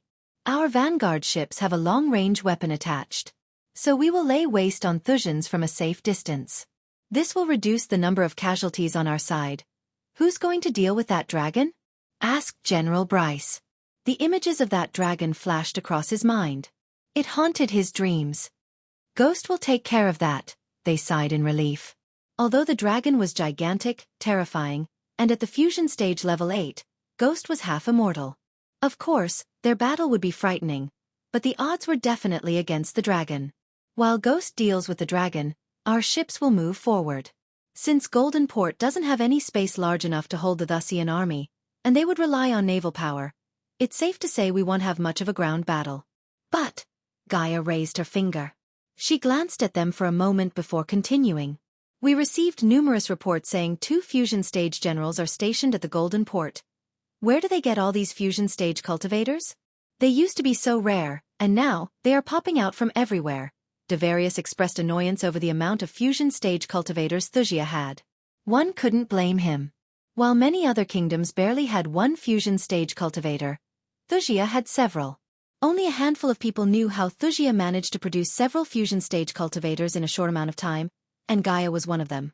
Still, she did not indulge these 3 with anything about the cosmic stream. Anyone who learns about the cosmic stream would try to covert it. It belonged to Michael and the Order of Death. While our ships are destroying the Thusians, I will deal with the 2 fusion stage generals. You need any backup, General? Asked Yagner. Since Gaia was leading the army, everyone began to address her as General. No. I want the 3 of you to take a few men and destroy their warehouses. Yagner creased his brows. Gaia ignored their shocked gazes. This is where the Thusian stores their precious things before importing them to other kingdoms or distributing them to their own cities and villages. What's the point of attacking this warehouse? Asked General Bryce. To steal whatever they have stored inside. Gaia wryly smiled. From the outside, they will see we have destroyed their warehouse, which will send them a message to fear us. But in reality, we will rob them blind. But General, is it really necessary? Pillaging their warehouse is not an honorable thing to do. Yagner scratched his head as Gaia slammed her fist on the table. Are you kidding me? They have pillaged your cities, your women, and everything you had. Honor doesn't get you shit. If we don't change the way how we fight, we will never defeat King Maxim, who by the way did all the despicable thing there is to take over your kingdoms. General Bryce and Devarius felt the same way as Yagner, but they didn't dare to express their thoughts on the matter. Also, don't mistake this for a discussion. This is me giving you orders. So take your opinions and shove them up where the sun doesn't shine. Got it? After Gaia's outburst, they shut their mouths and just nodded to her plan. Whatever is inside, we will share it 50-50. If any of you feel like this is not an honorable thing, Gaia air quoted the word honorable. You can let go of your share. Do you have any idea what's inside? A rough idea, perhaps? Asked Devarius, quickly trying to change her mind. I would have if you guys had better spies. Gaia rolled her eyes. After Michael's attack on the Golden Port, Victoria herself visited the place and rounded up all the spies. With Edith's lie detector array, the spies stood no chance. Let's just say we got to the warehouse successfully. What then? How do we take their things? Asked General Bryce. As though Gaia was expecting this question, she grinned. Then, with a flick of her wrist, she took out a dark gray scroll. She opened it up to reveal various intricate runes engraved on it. None of them had an idea what this would do, but they could tell it was somehow to help them steal everything inside the warehouse. It's a teleportation scroll, except it would only teleport things, said Gaia. Eladir personally designed the scroll. The downside of this teleporter scroll was it could only teleport things with minimum energy radiation. For instance, if there were sacks of grain or gold, it could teleport them. However, the teleporter would fail if there were a potion, dragon bones, or anything with high energy radiation. Gaia lied when asked if she had any idea what was inside. The truth was she knew exactly what was inside. The Thusians were storing grains, food, gold or metal ores, and crates of potions. Due to Michael's sudden attack, they were able to properly distribute the things to the cities. Since Michael was leaving for the southern continent after this war, he planned to take them with him. It was a simple enough task. So she believed the trio could complete the task without any problems. Since this will be a naval battle, we don't have much need for your armies. Take this as a gift from Ghost. General, Devarius called out for Gaia. What about Northgard? When are we planning to retake my kingdom? Good question. After we take over the Golden Port, the Thusians will be forced to take a huge chunk of their troops from the Northgard and station them in their own cities. That's when we make our move. The only reason why we didn't do it until now is the collateral damage. I won't be surprised if the Thusians used your people as hostages to escape our wrath, said Gaia. Although Michael could destroy Thusian armies in a few hours, he chose not to because he wanted to learn the art of war through this war. After all, Michael would lead his army against powerful people in the future. He couldn't rely on his power alone. Instead, he needed his wits and experience in wars. Hence, Michael treated this as a war simulator. Devarius pondered what Gaia had said and agreed with her. After taking over the Golden Port, I will personally come to Northgard and help you chase off the Thusians. Thank you, General. Satisfied with Gaia's answer, Devarius bowed. Granted, Elia was a foul-mouthed quick-to-anger girl, but she was a damn good leader. Furthermore, her ways might be ruthless and unheard of, yet they worked. Without her, they wouldn't have taken back the cities without breaking a sweat. Now you may go to your armies, motivate them or whatnot, and come meet me here in 15 minutes. Gaia dismissed them. As the light drained away, there was barely enough even for shadows. Whether one liked it or not, the darkness arrived, and everything lost its color under it. Even the stars and moon cowered behind a dense layer of cloud, giving the air a tincture associated with the world before a storm. The ocean before the Golden Port was calm. Hundreds of ships guarded the city behind them. Their silhouettes against a newly silver sky. Its blue hue had almost gone until dawn. Their sails swayed in the wind, creaking into the gusting air. The usually buzzing Golden Port was empty and void of any life. Thanks to Zanala's quick and coordinated effort, they managed to transport the people to Adrisel. At that moment, only the naval army and soldiers remained in the Golden Port. Victoria issued a kill order. The soldiers had the right to kill anyone they thought suspicious after nightfall. From a bird's view, the Thusians formed a trident formation on the sea. The leading ship at the top of the center end was a man-o' warship captained by one of General Booth's men, Hubert Mertz. General Booth had given him the command of the entire Thusian fleet. The best minds from Thusia came up with the trident formation. Furthermore, they had a kill squad waiting for Ghost if he decided to show up. This kill squad contained 70 men, all personally picked by General Booth himself. They were the best of the best, armed with an immortal killing spear. General Hubert Mertz was an old man with long white hair and a beard. He was armed to the teeth with crimson-red armor. Every inch of his armor had a rune engraved in it. They radiated a dim glow under the dark sky. His calm eyes swept across the ocean. He let the soothing sound of the waves calm his mind and soul. The soldiers behind him weren't nervous as they were all war veterans. Yet, even the threat of a half-immortal couldn't shake their resolve. They all waited for the enemy ships to appear. The last time, the enemies caught them off guard by suddenly appearing out of nowhere. This time they were prepared. The moment the space distorts, The arrays in the sky would alert all the ships of the enemy's presence. Edith herself designed all these arrays to give them an edge against Ghost and his army. General Hubert. General Hubert looked over his shoulder and saw his second-in-command, Albert Mertz, his grandson, walking toward him. Chapter 714. Albert Mertz was a hot-blooded young man in his youth.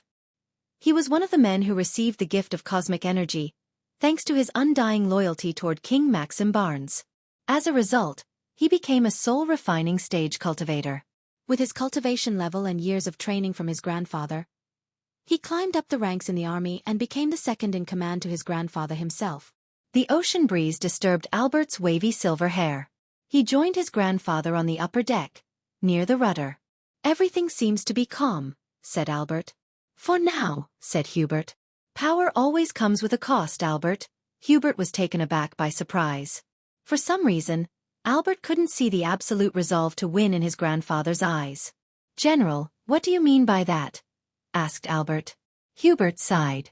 He was one of the first people who went to the cosmic stream in person with King Maxim Barnes. While everyone praised King Maxim for acquiring such a power source, Hubert was the only one worried about the consequences of having such a power source. Although Hubert did not know how King Maxim managed to acquire the cosmic stream, he felt death around it. He lived and faced enough battles to know the smell of blood, even though the place was cleaned up well. Deep down, Hubert felt this was the consequence he was worried about. "I had many disciples in my life, Albert, and I've told this to each and every one, including our king. Never lust for power and revenge," Albert said in a gentle tone. "Grandpa." Albert stepped closer to Hubert. "What's going on?" "You talk like we're going to lose this battle," Albert whispered. "We are just mere pawns in a larger game we don't and can't see. Our orders are clear. We will fight this battle to win. But in case," Hubert turned around. He looked his grandson in the eyes and smiled. "This turned out to be my last battle. I want you to leave all this fighting." Albert creased his brows. He was completely stunned by his grandfather's words. "Do not seek revenge. If I die, let me die with honor. Do not sully my death seeking revenge against the one who bested me." Hubert put his hand on Albert's shoulder. He had a peaceful moment with his grandson. His life flashed across his eyes. He recalled every happy moment in his life, and none of those moments included battlefields or wars. He had won countless battles, but nothing made him happier than holding his newborn son or his grandson. "Grandpa, we are about to head into a full-scale war. Everyone wants you to be the general who won battles against all odds. There will always be a war to win, Albert. You are my greatest disciple, not King Maxim and not General Booth. You must be better. Better than me, better than your father, and better than everyone." Albert smiled and felt proud of his grandfather's words. The two of them only had each other. All the other Mertz gave their lives to the betterment of Wuxia. Albert was the last Mertz of the long proud family of Mertz. Hubert wanted his grandson to carry on the legacy of Mertz. "I will, Grandpa. But don't talk like this. We will win this war and send those bastards to hell. Ghost won't survive our death squad." Hubert nodded. Although he didn't believe mortals could defeat a half-immortal, especially a powerful one like Ghost, he didn't want his grandson to lose morale.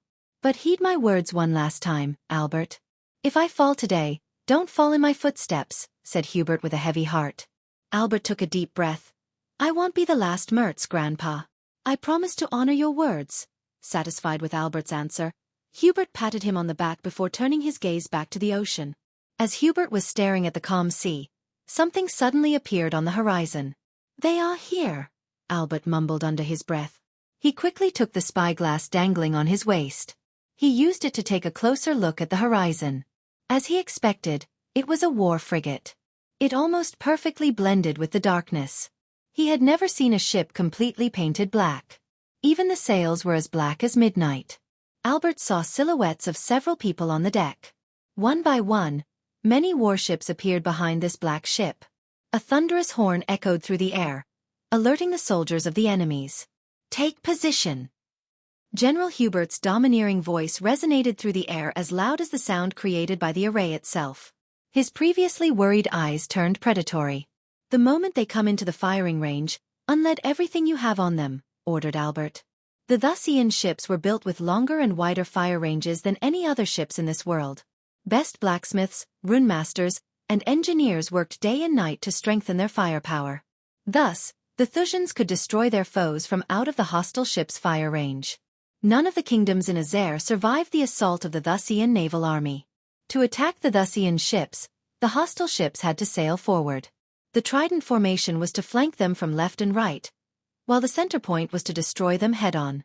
According to the strategists of Wuxia, it was a powerful lethal formation. To their shock, the black ship or the others did not even drop its sails. Instead, they just hovered over the water, doing nothing. "Are they expecting us to make the first move?" asked Albert. "No," Hubert shook his head. Since he was at the fusion stage, he was able to see the hostile crews running around the upper deck, carrying wooden crates despite the snow affecting everyone's sight. Hubert noticed they were unloading the crates near the front of the black ship. But to his knowledge, there were no cannons in the front, and even if there were, they wouldn't be able to shoot more than 2 or 3 cannonballs. But suddenly, a red spotlight fell on a ship far right from Hubert's. They were bewildered by the spotlight. When Albert looked closer at the black ship, he noticed a red light shooting toward the sky. Soon, they heard a sound resembling a rumbling thunderclap. At the same time, Albert's sparks of fire and smoke emerged from the black ship. He followed the sparks of fire until they flew right above the ship with a red spotlight on. In mere seconds, countless fireballs rained down upon the ship like tiny meteors. Wood and body parts flew out of the ship as the fireballs destroyed everything they touched. It was as though countless cannons fired cannonballs from directly above. They had never seen such an attack before. The screams of the soldiers filled the air, along with the smell of gunpowder, burning flesh, and crackling wood. Finally, under their shocked gazes, the ship sank into the sea. When several red spotlights fell on their ships, the soldiers felt a chill running down their spines. "General, your orders," Albert shouted. "Set sail. Avoid the spotlights at all costs." Hubert snapped out of his shock and quickly issued his orders. The crews frantically ran around the upper deck, setting sail forward. But once again, the sound of thunderclaps resonated through the air. This time, the dark sky lit up with fireballs. Hundreds of mortar shells glistened like stars in the sky. When they landed on their targets, ships and mortal bodies exploded. The red spotlights targeted the ships with weak soldiers. Although many soldiers cast defense spells around the ship, the mortal shells destroyed their shields as though it was nothing. The Thujans were thrown into chaos. However, General Hubert managed to lead the ships closer to the hostile ones. Once they were in the firing range, they could finally return the favor by bombarding them. "Soul refiners," Hubert shouted. "You're clear to fly and engage the enemy crews. "Destroy their red weapon." His order echoed through the air. A couple of soldiers on his ship shot toward the sky. They soared through the sky, heading to the hostile ships. As nature itself feared their battle, the clouds began to swirl, indicating an imminent storm. The howling wind carried a sense of threat as flashes of lightning struck across the sky. Every time lightning flashed, they saw the dark clouds swirling in the sky as though it was opening a giant portal to the higher realms. The soul-refining stage warriors disappeared into the dark clouds. The Thujans could differentiate between the sound of natural thunder and the sound of mortar firing. The soldiers prayed that the red lights would not fall on them. But the gods did not answer their prayers. Compared to the cannons, the mortals had faster reload times. Hence, they rained death upon the Thujans before the soul refiners could get close to the pirate ships. "What is that thing?" Albert shouted. He cast a golden shield around him and his grandfather. Still, they couldn't help but be afraid of the red lights. "They are raining death upon our men," another soldier shouted. "Don't lose hope. "Our men will destroy their weapons," Albert shouted. He really hoped the soul refiners could end the threat before they lost more ships. Everywhere he looked, he saw fire and smoke. They were slowly moving closer to the hostile ships. Suddenly, Bear looked at the sky as he sensed a powerful presence. He heard a powerful roar resonate through the air. At that same time, a lightning struck across the sea, illuminating a dragon's shadow above the clouds. "She is here," Hubert mumbled under his breath. "It's that damn dragon," Albert growled. The soldiers stationed at the Golden Port a few days ago couldn't forget the terrifying roar of the dragon. A mere shadow of it was enough to terrify them. "Fire the signal." Hubert amplified his voice with celestial energy. Despite the exploding ships and thunderclaps, Everyone was able to hear his words loud and clear. Albert did not waste any second. With a flick of his wrist, he conjured a bright blue orb of light. He raised his hand above his head, firing the orb of light into the sky. As soon as the blue light hit the sky, another roar echoed through the air. Chapter 7:15 The Thujans saw the royal dragon in the sky. It casts a shadow dark and big enough to turn the area darker. Every flap of its wings put out the fire on the sea. It roared before flying into the clouds to fight the hostile dragon. On top of Nightmare, Gaia fought the soul refiners sent by Hubert. She displayed her full mastery over the bow and arrow. Despite the stormy wind and altitude, each and every arrow found its target. She locked her gaze with a soul refiner covered in flames. He flew toward Big Bertha like a rocket. As soon as Nightmare noticed him, he flapped his wings. The soul refiner looked over his shoulder to see Nightmare soaring toward him. He immediately waved his hand as two fiery wings appeared on his back. Gaia knocked an arrow. She was about to release the golden arrow when she heard the royal dragon's roar. "We have to end them all quick," said Gaia. Nightmare nodded. He quickly closed his wings, willing the arch-energy in his body to increase his speed. "Slow him down," said Nightmare. Without delaying a second, Gaia fired an arrow. The arrow soared through the air in a curved arc until it penetrated the soul refiner's leg. "Arg!" he shouted in pain. The first energy coursing through her veins was several times more powerful than the celestial energy. It went through the fire covering the soul refiner and penetrated his legs. He stumbled in the air, losing his balance. Before he could fight the pain and flap his fiery wings, Nightmare opened his mouth. Gaia immediately felt her feet numb due to the sudden chill in Nightmare's body. Nightmare's throat glowed from within in an icy blue color. Suddenly, a stream of frost shot out toward the soul refiner. He looked over his shoulder, but it was too late. The frost hit him and formed a thin layer of ice on his skin. Most of the frost energy was vaporized by the fire. Nonetheless, the fire couldn't put out the frost completely. Gaia used this opportunity to fire several golden arrows one after another. The man cried in mid-air as blood splattered out. At that time, Nightmare caught up with him. As the man was bleeding, Gaia leaped onto him from Nightmare's back with the bow in her hand. In mid-air, she poured all her energy into the next arrow. The arrow glowed brighter to the point that the soul refiner closed his eyes when he turned around. Gaia let go of the arrow as it soared toward him. Golden sparkles flew around the arrow.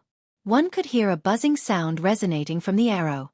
The soul refiner raised his hand to block the arrow instinctively.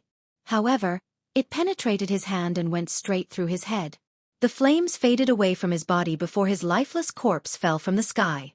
Gaia was about to fly back to Nightmare when she saw the shadowy silhouette of the royal dragon under the clouds. "Look out!" Gaia shouted at Nightmare. Nightmare immediately sensed a danger. His instincts screamed at him to fly above quickly. "Always listen to your gut. It will save your life every time," Ghost's words sounded in Nightmare's mind. Without a second thought, Nightmare flapped his wings using all his might. The force of his flap pushed his body several meters higher in the sky in a blink of an eye. As he flew higher in the sky, he saw the royal dragon's wide jaw snap into the air where he was a few seconds ago. If Gaia hadn't warned him and he hadn't listened to his gut feeling, he would have stuck in the royal dragon's mouth. After failing to catch Nightmare, the royal dragon again flew into the clouds. It used the clouds as cover. Only the flashes of lightning revealed the dragon's shadow in the clouds. "That fucking lizard looks bigger than the last time," Gaia growled the moment she landed on Nightmare's body. "How many soul refiners left?" asked Nightmare. 3 or 4. "I don't think we can catch them on time." "It's time to bring in the backup," said Gaia. "Azazel, you're up. Forgive my impatience, my lady." "I am here already," Gaia heard Azazel's voice in her head. She couldn't help sensing a tinge of excitement in his voice. "Ah!" A scream filled with agonizing pain echoed through the air. Due to the heavy snowfall and the storm clouds, even Nightmare and Gaia couldn't see everything clearly. Fortunately, a light flashed across the sky, illuminating everything in the sky. Gaia saw Azazel holding 2 soul refiners by their necks for a split second. Since Azazel was soul-bound to Michael, his power was directly dependent on Michael. Simply put, Azazel's power grew with Michael's power. Hence, when Michael entered his godhood, breaking through to the half-immortal stage, Azazel became a fusion stage level 3 cultivator. His demon powers enabled him to mimic Michael's spells. Although they weren't as powerful as the source, the soul refiners stood no chance against those spells. Azazel used Ignitia to break their shields and ended their lives with Wind Blast or Ring of Fire. If Azazel didn't have wings on his back, Nightmare would have mistaken him for Ghost. Azazel traveled through the clouds using Lightning Dash. Hence, Gaia was able to see streaks of golden bolts of lightning in the sky. Back on the ocean, Hubert sailed forward against the storm. Almost a quarter of the fleet was decimated by the mortar shells. If that wasn't bad enough, the wind was also against them. As a result, their ships couldn't move as fast as he had hoped. Standing beside Hubert, Albert noticed several bodies falling down from the sky. The sky above them lit up with various colors like gold, violet, icy blue, and jade green. But they didn't terrify the soldiers as the red spotlight. Few more minutes, and they'll be in our firing range. Out of the blue, Nightmare dived down through the clouds. The Thusians on Hubert's ship were almost thrown off balance by Nightmare's speed. He was so close that his body touched the masts. "Duck," Albert ordered, fearing the dragon might breathe fire upon them. In stark contrast, they saw the dragon breathing frost and forming an ice wall on the ocean. "Shatter the walls," Hubert shouted as the soldiers began to cast spells. Nightmare's frost almost froze the sea. He took a complete 180 turn to return toward the Thusian ships. This time, Nightmare breathed frost on the ships. The stream of icy blue frosted several ships in a line. The soldiers were turned into ice statues, as well as their ships. "Look over there," Hubert heard Albert shout. He jerked his head to the side to see a girl slaughtering the crews on a ship next to them. She moved through the upper deck like a blowing wind. The soldiers couldn't even track her movements. Hubert saw her stab the soldiers with a golden arrow in her hand. "Fire!" Albert ordered the ships. The Thusians immediately bombarded the ship Gaia was on with all they got. However, they were too late.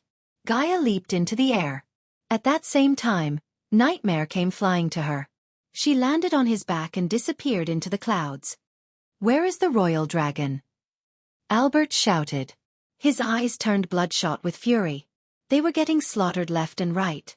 Albert thought the Thusian naval army was undefeatable, and they had all the state-of-the-art weapons. Today he was proven wrong. Ghost and his army bested their strategy, their formation, and everything with overwhelming power. They rained death and destruction from above. "Someone else is there." Hubert saw a silhouette of a man with wings in the clouds fighting the royal dragon. Although the man's figure looked tiny and almost unnoticeable compared to the royal dragon, Hubert's sight was keen. That was no mistake. Hubert saw him. A man with wings. "General, they are sailing away." Another soldier's shout snapped Albert out of his shock. He quickly used his spyglass to glance at the hostile ships. His vision was completely blurred because of the storm and the heavy snowfall. Still, he could vaguely see the hostile ships sailing away from them. "They are trying to get away from our firing range," Albert shouted. The only way to fight back was to fire back. Except, they could do that only if the hostile ships were in their firing range. Albert panicked. As long as the hostile ships were out of their firing range, they would rain down mortar shells and decimate their ships from a distance. "Albert!" Hubert had to shout despite the short distance between him and his grandson. The howling wind made communicating without amplifying his voice with arch energy a pain. "General!" Albert came running to Hubert. "I am going to give you the command and deal with those ships myself." "General, let me come with you." Albert raised his voice. "No." Hubert shook his head. "I need you to lead our army here." "No dash. This is an order, soldier." Hubert shook Albert by his shoulder. After hearing Hubert's last words, Albert couldn't argue with him anymore. "Yes, General." Albert slammed his chest with his fist, saluting Hubert. "Second in command Albert will be in charge while I am away." Heed his commands as they were mine. The Thusians were taken aback by surprise. But the veterans knew it was the right move. If Hubert had gone to the other side and destroyed the long-range cannons, they might have a chance to turn the tides of this battle. "Yes, General." The Thusians shouted in unison. Hubert threw a last glance at Albert before shooting toward the sky. In a few seconds, he disappeared into the clouds. As much as Albert wanted to follow his grandfather, he had responsibilities. As a proud Mertz, He put duty before family. Full sail. Albert raised his voice. Give me everything you have. I want those bastards in our range yesterday. Albert's orders echoed through the air. As they were sailing forward, streaks of lightning flashed across the sky. They almost turned the night into a day for a split second. Then, violent roars of the dragons overshadowed the rumbling thunder. At that moment, for some strange reason, Albert felt like he was being stared at by a god from above. Chapter 7:16 Above the clouds. Hubert flew like an arrow shot out from a bow. He cut through the clouds against the snow and the howling wind. A tornado formed right between the Wuxian army and their foes. This tornado brought down the wrath of gods as streaks of lightning struck down without a break. As he was flying forward, he saw the royal dragon in the distance. It was battling with a man with wings. Steam of violet flames shot out of the dragon's mouth. Hubert searched for the frost-breathing dragon and the girl, but they were nowhere to be found. His neck hair suddenly stood up as though there was some danger nearby. He quickly swayed his body before dashing away to the side. Only then did he realize that he had missed a golden arrow to the head by an inch. He turned around to fight the frost-breathing dragon and the girl. Hubert had a feeling this girl might be as strong as him or stronger. Furthermore, she was with a dragon which gave her an overwhelming advantage. But to his surprise, the girl jumped off the dragon. The two of them stared at each other as the dragon flew into the clouds, disappearing from Hubert's sight. Hubert Mertz, General of the Wuxian Naval Army. Mentor to Booth and King Maxim himself. You seem to know me, said Hubert. It's my duty as a general to know my foes. Hubert clenched his fist. He recalled everything he had read in the reports from Zulan and Suvan. She paraded the corpses of the fallen Wuxian soldiers to inflict fear. Such a brutal tactic for a gentle-looking girl. Order your men to stand down. We can avoid all this death and bloodshed, said Gaia. She looked down on the sea to see Wuxian ships sinking to the bottom of the ocean. The mortars were as powerful as Michael had explained. Seeing them in a real battle showed Gaia why Ghost and Eladir spent such a long time creating this weapon. Even if the Thusians had brought airships, those would have fallen down like dead flies. You don't look like you're into this war, old man. To me, you look tired, want to retire, and live somewhere peacefully. You know King Maxim started this war, and you know he wouldn't give you a choice if you were his foe. Young lady, Hubert smiled. You are right. I do want to do all those things. But I am a soldier, and it's a soldier's duty to follow his order. Now, my order is to win this battle. So that's what I am going to do, or I'll die trying, Gaia sighed. You're just another good man who's willing to die for a sick fuck. The bow and arrow materialized in Gaia's hands. Hubert was about to cast a spell when he felt a sting in his neck. He hissed, slapping the back of his neck. A drop of blood was on his palm. What did you do? Asked Hubert. There is no time, General Hubert. Your men are waiting for you to destroy their foes. What do you guys call our mortars anyways? Gaia chuckled. You know, I would have loved a good battle, but he has other plans. Hubert's vision blurred. He could feel the strength in his body disappearing. You are a great general and one of the most powerful people in the world. But to us, to him, you're not special in any way. Just another man to be killed, said Gaia. Hubert's breathing became heavy. Each breath took a toll on his body. Furthermore, he slowly lost the connection with his celestial and arch energy in his body. In a different timeline, your story would have been longer. Gaia slowly raised her bow. Hubert wanted to cast a spell to protect himself. However, he simply couldn't feel any energy. He was able to stay afloat in the air barely. Your story ends here, Gaia said.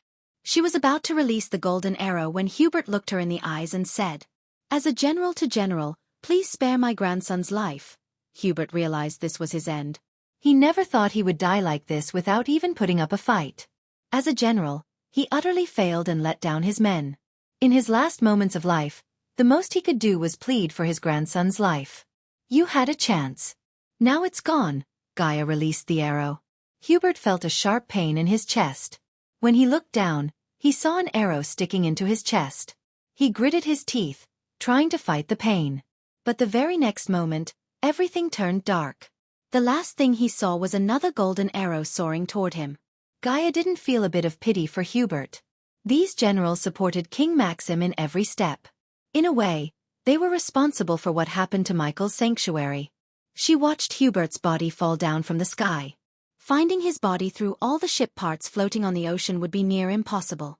Far away from Gaia, Nightmare kept breathing frost onto the sea, forming a wall to slow down the Thusians. The royal dragon was occupied with Azazel in a fierce battle. "It's time," Nightmare heard Azazel's voice in his head. With a flap of his wings, Nightmare gained enough altitude to disappear into the clouds. On his way, Gaia landed back on him. "Is it done?" asked Nightmare. "It's done," Gaia nodded. The two of them flew toward Azazel and the royal dragon. The closer they got to them, the hotter the air became. The heat radiating from the royal dragon's body melted the snowflakes. As a result, Gaia and Nightmare got drenched by a heavy downpour. The royal dragon flew left and right, trying to bite Azazel. Violet flames shot out of its mouth to burn down Azazel. Gaia could tell the dragon and Azazel were at a stalemate. Suppose the royal dragon brought backup, this battle would have gone in a different way. Yet, the royal dragon was too proud to fight along with anyone else. Its pride would be its downfall. While the sea was filled with dead bodies, burning ships, and a freaking tornado, a group of soldiers gathered in one of the buildings in the Golden Port. They watched their men getting slaughtered left and right without lifting a finger. General Franklin witnessed the death and destruction rained upon the Thusian army from above. Unlike General Hubert, General Franklin was young. None would tell he was older than 50 or 55. He was bald, masculine, and taller than an average human. The noticeable thing about Franklin was his metal arm. He lost his right arm, saving King Maxim from an assassination attempt. King Maxim showed his gratitude by tasking his best engineers to build this metal arm instead of finding a 6-star healer to help Franklin grow a new arm. To be honest, Franklin liked this new arm of his. Although he wanted to fight alongside the Thusian naval army, he had his orders.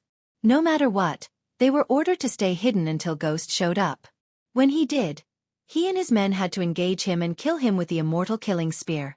All of his men wore the same dark robes to blend in with the dark sky. His unit consisted of 50 men. They were all plucked from the Thusian Royal Academy, the best of the best. These youngsters were dying to prove themselves.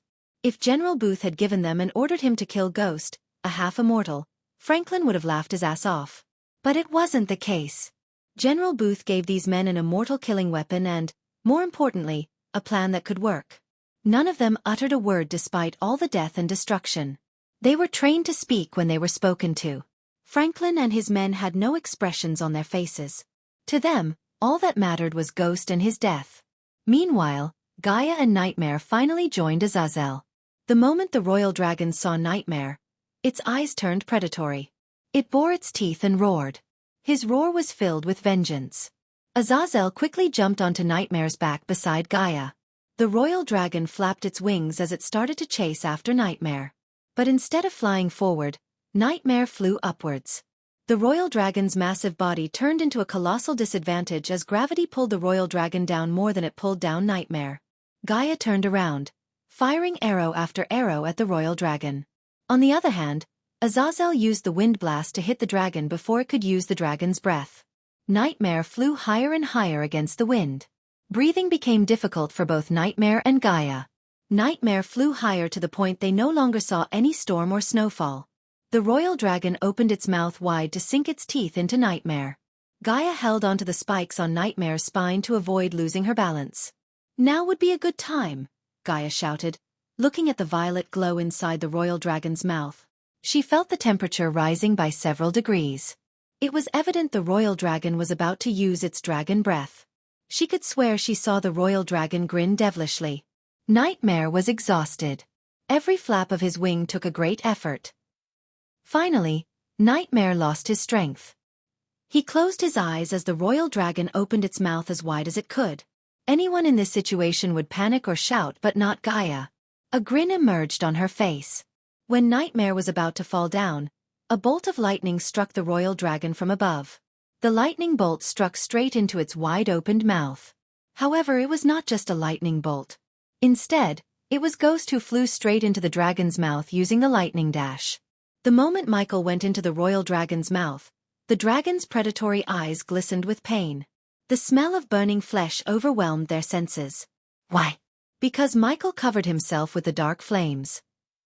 Chapter 717 The Royal Dragon roared in pain. Michael traveled into the dragon's body, burning everything in his path. Just imagining Michael inside the dragon made Gaia feel the urge to throw up. She wouldn't have done that under any circumstance. The royal dragon dived down. Blood spurted out from its belly. There was nothing the royal dragon could do to stop Michael. The royal dragon tried to spit out Michael, but only blood and a blob of saliva shot out of its mouth. That fucking lizard! Gaia noticed the royal dragon flying toward the pirate ships. She leaped off from Nightmare's back as she flew toward the royal dragon. She caught up with the dragon in a few blinks of an eye. The dragon glanced at Gaia from the corner of its eyes. It roared. Gaia grabbed the side of the dragon's face, ignoring the dragon's roar. Gaia used every bit of her strength to force the dragon to turn around. If the royal dragon landed on their ships, its massive body would crush several ships, including Big Bertha. Ghost, if you hear me, this bastard is heading for our ships. Kill it faster, said Gaia. As though Michael had heard her words, the dragon roared in agony. Gaia punched the dragon as she put all her strength into pushing the dragon to the other side. Nightmare dived down through the clouds, hitting the royal dragon like a freight train. He bit the royal dragon's wings, almost tearing it off. On the other hand, Azazel also joined Gaia. It took all the strength in their bodies to finally turn around the dragon. Considering they were close to the dragon, they were able to hear a thumping sound coming from within the dragon. The royal dragon slowly lost its strength. Its inside was burnt to jelly by the dark flames. The light of life slowly faded away from its eyes. Victoria! To their shock, the dragon roared Victoria's name. For the first time, they heard the royal dragon speak. The moment the dragon roared, a fist came out of the dragon's skull. Hot blood splattered on Gaia's face. It felt almost like hot lava. The dragon let out a final roar before starting to fall down. Gaia flew down and held the dragon's body on her shoulder. Veins popped up on her skin as she gritted. Every muscle in her body tensed up, carrying the massive dragon. Azazel and Nightmare did not let Gaia share the weight alone. They joined her as Azazel took the dragon's head and Nightmare lifted its lower belly. The three of them slowly turned around and headed toward the Thusian ships. Albert led the Thusians toward the pirate ships. He was able to navigate the ship around the tornado. The storm was a blessing disguised as a curse. Thanks to the storm, the mortar shells missed their target due to the heavy wind. Albert prayed to his grandfather to destroy the mortars. However, deep down, he knew something was amiss. If his grandfather had succeeded, the red spotlights would have disappeared. Instead, he saw the royal dragon flying through the storm clouds. For a moment, Albert and the crew felt relieved. But their relief was short-lived. He felt something was wrong. When he looked closely at the royal dragon, he saw no movement in the dragon's body. It didn't flap its wings a single time. Albert quickly grabbed the rails in one hand to balance himself and used his spyglass to see another dragon right under the royal dragon. He moved his spyglass and saw a girl and a man with wings carrying the royal dragon. His hands automatically moved the spyglass toward the dragon's eyes. Only then did he notice the lack of light of life in its eyes. He realized it was dead. Albert's heart skipped a beat. They are going to drop the dragon on us, he shouted. Abandoned ship. Albert saw no other options. Even if they cast their most powerful spells, it would be impossible to destroy the royal dragon's body into pieces. Once it hit the ship, there was no surviving the explosion. Hence, Albert decided to abandon the ship. At least his men had a better chance of flying away. As Albert predicted, the royal dragon's colossal body fell on them with enough force to shake the entire sea. At least 20 to 30 ships were blasted off from the sea by force. Countless ships sunk under the weight of the royal dragon. The moment the dragon hit the ocean, the collision force resulted in massive tsunami waves. The waves completely overthrew the frontline ships and destroyed their formation. It was the final nail in their coffin. Albert barely managed to escape the blast. He hovered in the air with a heavy heart, looking at his ship sinking into the ocean. He clenched his fist. They were utterly defeated. Suddenly, a bolt of golden lightning struck the royal dragon. His hands instinctively covered his eyes. The flash was too bright. When he moved his hands to the side, he saw a figure slowly emerging from the lifeless corpse of the royal dragon. He was completely covered in blood. But the heavy downpour washed off the blood from his body, revealing his identity. Ghost! Albert mumbled. Albert's nail plunged into his palm. He couldn't keep his anger in control when he saw Ghost smiling at all the death and destruction. The burning ships almost turned the dark night brighter. Michael had a glass bottle in his hand. It contained the blood of the royal dragon. Thanks to Gaia and Nightmare killing the soul refiners, Michael was able to reach the half-immortal stage level 6 when he slew the royal dragon. He summoned the system to take a look at his status window. Host: Michael Cultivation level, half-immortal level 6 godhood, fledgling god experience points, 0/5, 000, 000 badass points, 800, 000 skills and spells, Wind Blast, LVL 6 Ultimate Form Level 1 Eyes of Doom, LVL 5 Ultimate Form Level 1 Responsive Shield, LVL 8 Environment Scanning, LVL 8 Ignitia, LVL 8 Ultimate Form Level 1 Silenes, LVL 1 Lightning Dash, LVL 6 Ultimate Form Level 1 Energy Devour, LVL 5 Soul Eater, LVL 5 Death Range, LVL 3 Eyes of Darkness, Normal. Can sense the cultivation level of others. Eyes of Darkness, Lucifer. Can sense the cultivation level of others, can see through illusions. Cloud of Darkness, Lucifer. Weak-willed enemies will lose their courage completely and surrender. Death range will be 50% more powerful, and if activated in darkness, the host's cultivation level will be boosted 4 levels up regardless of the stage barrier. Wordless Spellcaster, Lucifer.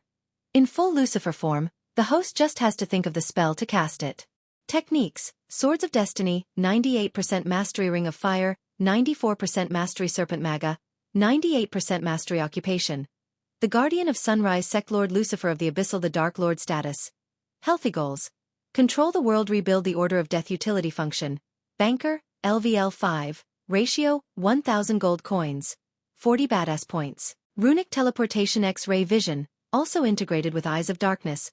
Wealth: 15 million gold. Special trait: 5-star Alchemist, 5-star Inventor. Subordinates: Gaia, Warrior, Loyalty.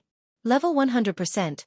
Raylene, 5-star Chef, Loyalty level 99%. Arya, Assassin, Loyalty level 89%.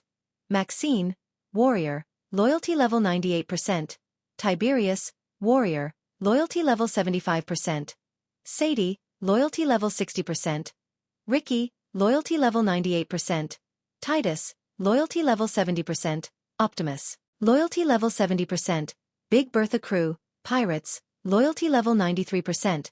Base of Operation: Sunrise Sect. The Abyssal. The Crypt Familiars. Nightmare, Forest Dragon, Vedora, 3-headed Hydra. Elemental Manipulation. Wind, 20% Mastery. Fire, 20% Mastery. Lightning 30%. Mastery, Darkness 35%. Michael was neither happy nor disappointed at himself. All he felt was the urge to be stronger. The destruction of Thusian's ships made him happier than seeing his status window. He clenched his fist. He wanted to kill the rest of the Thusians. As soon as he exited the system, he sensed several people rushing toward him from all directions. "Let me take care of them," Michael heard Gaia's voice. But he raised his hand, wordlessly telling her to stand down. "Take care of the soldiers. Destroy half of their ships, and I will take over the rest," Gaia finished Michael's words. The soldiers flew straight toward him. All wore identical clothes. They covered their heads with dark cloaks. Michael wondered what they were trying to achieve by heading straight toward him.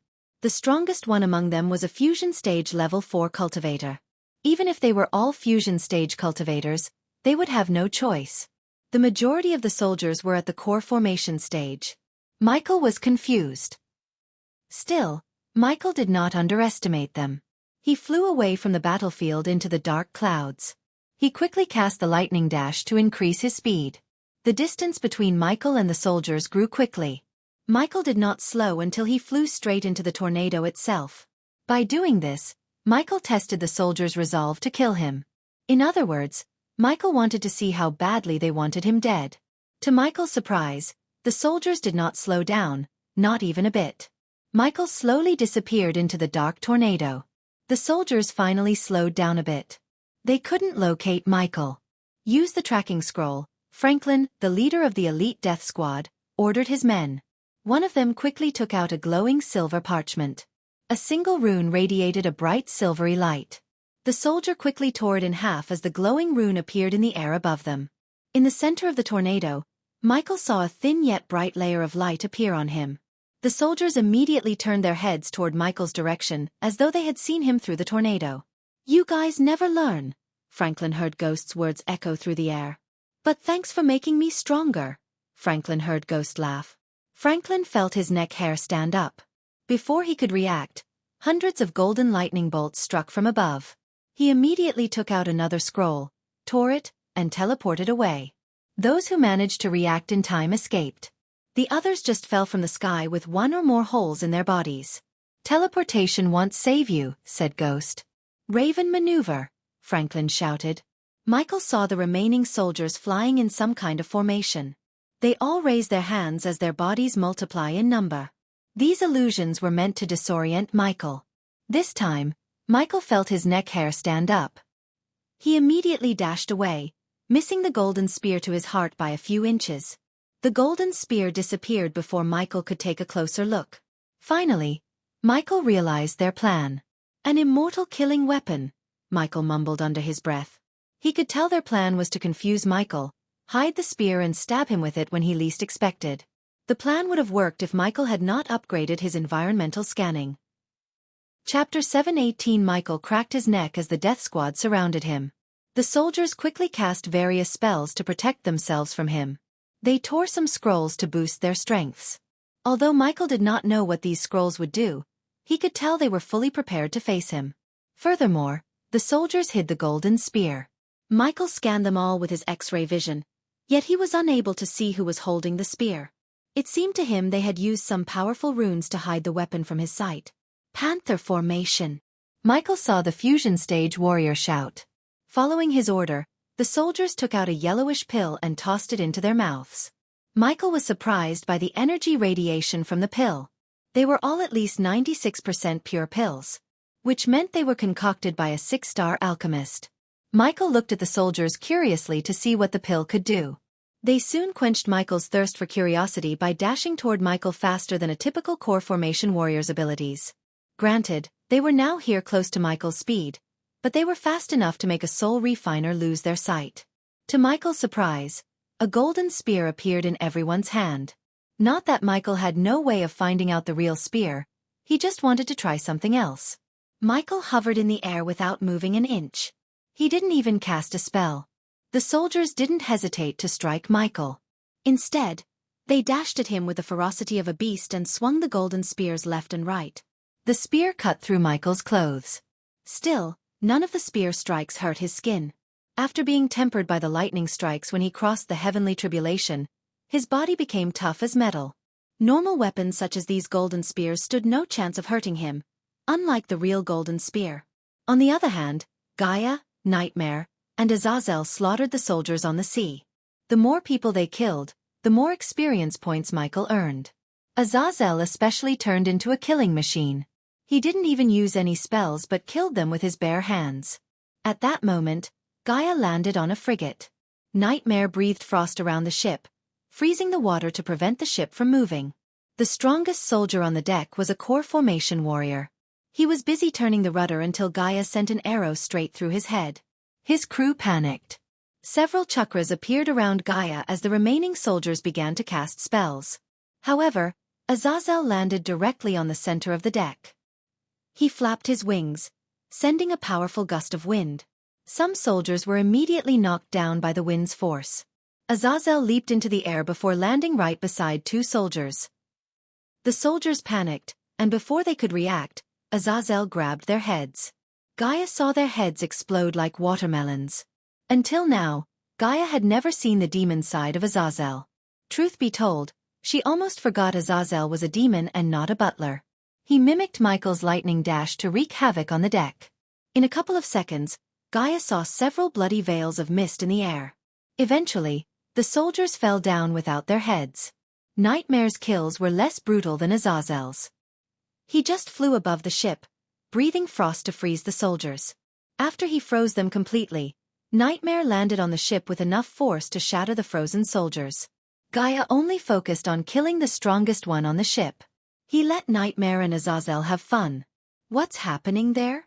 Gaia looked at the swirling tornado. He couldn't see anyone or anything except blue bolts of lightning. Deep inside the tornado, the Death Squad soldiers led by Franklin went all in. They cut Michael's clothes into pieces. Michael ripped off his top, revealing his chiseled muscles. He waited for the real immortal killing spear to strike him. "Star formation," Franklin shouted. They couldn't even make Ghost bleed a drop of blood until now. This was the first time Franklin had fought a half-immortal. He read about how tough their bodies were, but it was still shocking to experience it in person. Whenever Franklin cut Ghost with a golden spear made of pure arch energy, he felt like he was cutting a metal block. He had a feeling Ghost was toying with them. He didn't even try to move or cast a spell. Instead, he hovered over the air, letting his soldiers attack him from all directions. Unlike Albert, Franklin didn't believe Hubert was still alive. If he was, the Thusians wouldn't be getting bombarded with mortar to this moment. The star formation was a code word to strike Ghost with the real immortal killing spear. Before the battle, the Death Squad had a meeting to finalize their attack plan with Edith. She wasn't a strategist, but Franklin and his men received many powerful scrolls from her. According to her, Ghost possessed an ability to see how strong his foes were despite the void effect. Hence, they decided to keep rotating the spear between the soldiers instead of Franklin keeping it.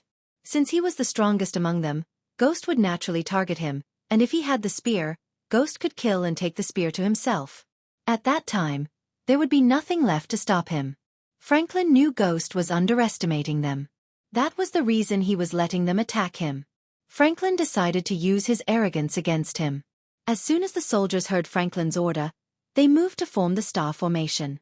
Ghost was the center of their formation. The soldiers dashed forward with lightning speed. From the ground level, Gaia saw flashes of bright lights inside the dark tornado. When Franklin was a few meters away from Ghost, he flicked his wrist as the golden spear materialized in his hand. He did not wait for Ghost to turn around. 3 soldiers stabbed Ghost with their golden spears at the same time. This time, one of them was the real immortal killing weapon, and Franklin held it. As he and his men practiced, they transferred the rune to summon the real spear to Franklin at the very last second. The moment he received the rune, he summoned the spear and plunged it straight through Ghost's heart. Ghost coughed up blood as he grabbed the spear sticking out through his chest. Franklin twisted the spear. The images of his team getting struck by lightning bolts flashed across his eyes. He pushed the spear deeper. The soldiers finally stopped flying around Michael. They all felt relieved. Blood trickled down Ghost's mouth. "This is for all the Thusians you killed," Franklin growled. He pulled the spear and stabbed Ghost again. Although they fought wars from all sides continuously, they had never felt terrified until Ghost took over the cities they conquered in a couple of days. He wiped off the entire battalion led by powerful generals without breaking a sweat. For the first time, every soldier in Thusia felt the sprout of fear growing in their hearts. Seeing Ghost bleed and cough out blood was worth all the men and ships they had lost. Without Ghost, they could wipe off the resistance in a week or two. When Franklin stabbed Ghost for the 4th time, the soldiers felt relieved. But their relief was short-lived. Suddenly, a grin appeared on Ghost's face. He grabbed the spear and pulled it out of him. Franklin struggled to keep the spear in his hand as Ghost was too strong. "How did it feel?" asked Ghost. He spat out the blood. The devilish grin on his face sent chills running down their spines. Yet again, Michael spat a mouthful of blood. Despite the blood, his face showed no signs of pain. Franklin grabbed the spear with his 2 hands. Still, he couldn't overpower Ghost. "Back me up," Franklin shouted as the soldiers rushed to his aid. Some grabbed the spear, while some grabbed Michael's hands. At that moment, almost 30 soldiers struggled against Michael. "Shit," Franklin growled. He felt he was slowly losing the spear to Ghost. Wind blast. Suddenly, a powerful gust of wind blasted everyone away from Ghost. They flung away like kites without an anchor in a storm. When Franklin regained his balance, he saw the golden spear in Ghost's hands. Franklin poured his energy into the summoning rune to call the spear back to him. The golden spear frantically trembled in Michael's hands until Franklin saw the rune on his palm shatter. Ghost finally moved his head upwards to take a look at Franklin. The wounds on his chest closed up in a few blinks of an eye. Michael raised the spear, swinging it playfully. How did it feel to have some hope? How did it feel when that hope shattered just like that? Michael snapped. "Your whole plan depended on this, right? What did you expect? You stabbed me with it, saying some bullshit, and I die like a villain? Michael's chuckle echoed through the air. Nightmare, it's time, Franklin heard Michael. The very next moment, Michael dashed at Franklin. He appeared before him in a blink of an eye. Franklin immediately cast a spell as an ethereal bow and arrow appeared behind him. The gigantic bow and arrow lit the sky with its brightness. When Michael grabbed Franklin by his neck, the bow released the giant arrow. The arrow hit Michael. To Franklin's surprise, the arrow shattered into sparks of fire. He saw a translucent shield appear around Ghost for a moment before the arrow hit him. Franklin felt Ghost's grab around his neck tighten. He heard a thunderous roar. It was difficult for him to move his head. Still, he was able to see a dragon's shadow in the sky below them. While Franklin struggled under Michael's grab, Nightmare reached the bottom of the tornado. He flew around it, breathing frost onto the tornado. Gaia couldn't help raising her brows when she saw Nightmare freezing the entire tornado from down to the top. The temperature dropped by several degrees as Franklin watched his men getting froze to death without being able to do anything. "What are you?" Franklin barely managed to utter these words. "A god." Chapter 719, Stab him with it, and the runes I engraved in it will take care of the rest, Franklin recalled Edith's words. He and his men were told that Ghost would die if he stabbed Ghost with the spear. On the contrary, nothing happened to Ghost. Even without Edith's runes, Franklin lived long enough to know a half-immortal could be killed with an immortal killing weapon. This spear was not like other immortal killing weapons. Instead, it was forged using several bones of a level 10 immortal and drenched in the immortal's blood for a year. He knew it should have killed Ghost. Michael lifted Franklin up. He was about to snap Franklin's neck when he sensed someone appears behind him. None of Franklin's men survived Nightmare's frost breath. The majority of them were stuck inside the frozen tornado, while a few were shot down from the sky by Gaia. It was Albert who decided to face Michael. Michael slowly turned around without letting go of Franklin. "Who are you?" Michael creased his brows. Not that Michael was ridiculing Albert, he seriously didn't know him. "Did you kill General Hubert?" asked Albert. Michael didn't respond to Albert. Instead, he pointed his finger at Albert. The golden lightning bolt crackled around Michael's fist before shooting toward Albert. Before Albert could react, a golden bolt of lightning penetrated his head. In the end, Albert couldn't keep his word to Hubert. Michael ended his life within a snap of time. Showing before Michael wearing the armor of Wuxia was equal to killing themselves. Franklin saw the last member of the proud Mertz family falling from the sky. It made him wonder whether this was Wuxia's end. "Yes," he said as though Ghost had read his mind. Franklin suddenly felt a sharp pain in his neck before everything around him turned dark. Finally, Michael let go of Franklin's body. Congratulations to the host for leveling up. The current stage is half-immortal level 8. Thanks to Gaia, Azazel, and Nightmare slaughtering the soldiers, Michael was able to get to level 8 without much effort. After he killed Franklin, Gaia flew straight to Michael. Because Nightmare had frozen the tornado and the pirate ship stopped destroying the Thusian ships, the sea finally calmed down. Even from afar, Michael could smell the burning flesh and oil in the air. "That's a nice spear," Gaia said, looking at the spear. "Not just a spear. An immortal killing spear," Michael told everything that happened, from the Death Squad appearance to Franklin stabbing him with the spear. The moment Gaia heard Michael let Franklin stab him, she squeezed Michael's shoulders. Her eyes glistened with anger and concern. "What the hell were you thinking?" Gaia almost slapped Michael. "Relax. If any immortal killing weapon could kill me, Xianxia and the Mazeroth founders wouldn't have made god-killing arrows. But it's good to confirm I cannot be killed with these things." Michael looked at the golden spear in his hand. "Please don't be too haughty, host. Although these weapons cannot kill you, you will lose your cultivation if you get stabbed through your head. If you get beheaded, your skills and spells will be reset to level 1, and you will float as a soul until the system finds you a body. It might take a week, a month, or even decades." The system sounded like it was yelling at Michael. The system's response wasn't a big surprise to Michael. "So we have to prioritize finding the god-killing arrows and the armor pieces you told me about earlier," said Gaia. "I already found one piece." Michael used the system to find one of his armor pieces for 300,000 badass points. He didn't know how many pieces there were. However, if his past self left these armor in pieces, it meant he did that for a reason. Most probably, his past self did not want others or the Sky Hall to find the armor. He must have known his future self would use the system to find those armor pieces and assemble the armor. Michael wondered what made his past self reset an entire universe. He had few clues after hearing about Gaia's dream and his journey into various universes. But if you pull any shit like this again, I will finish what the Sky Hall couldn't. Of course you will, my dear Queenie. Michael wrapped his arm around her shoulder, pulling her closer to him. My lord. Azazel flew directly to Michael. He bowed his head. His body was completely drenched with blood, and his eyes were with excitement. You had a good time? Asked Michael. I have to say, my lord, I'd love to experience this feeling again. Keep your battle lust in check, Azazel. Don't let it go to your head, Gaia advised Azazel. After seeing how he slaughtered those soldiers, Gaia feared Azazel might become too addicted to killing people. Michael also noticed the glistening lust for blood in his eyes. He had seen the same battle lust in Spectre's eyes. But Michael did not say anything because he would take time to train all of his subordinates. He had ways to break one's lust for blood. Azazel, head to the dark forest and get yourself cleaned up. I want you to keep a close eye on all our people. I have a feeling the Thusians will hit back harder after this. As you wish, my lord. Azazel bowed toward Michael and Gaia before vanishing into thin air. Nightmare came flying to Michael as Gaia and Michael leaped onto his back. Several ships carrying King Gunnar and King Baldur's army finally reached the docks. Big Bertha did not come closer to the Golden Port but teleported back to the southern continent using Elidor's teleportation array.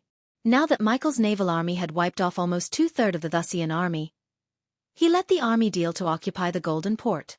Michael didn't bother to check on the army. Instead, he returned to King Gunnar's castle.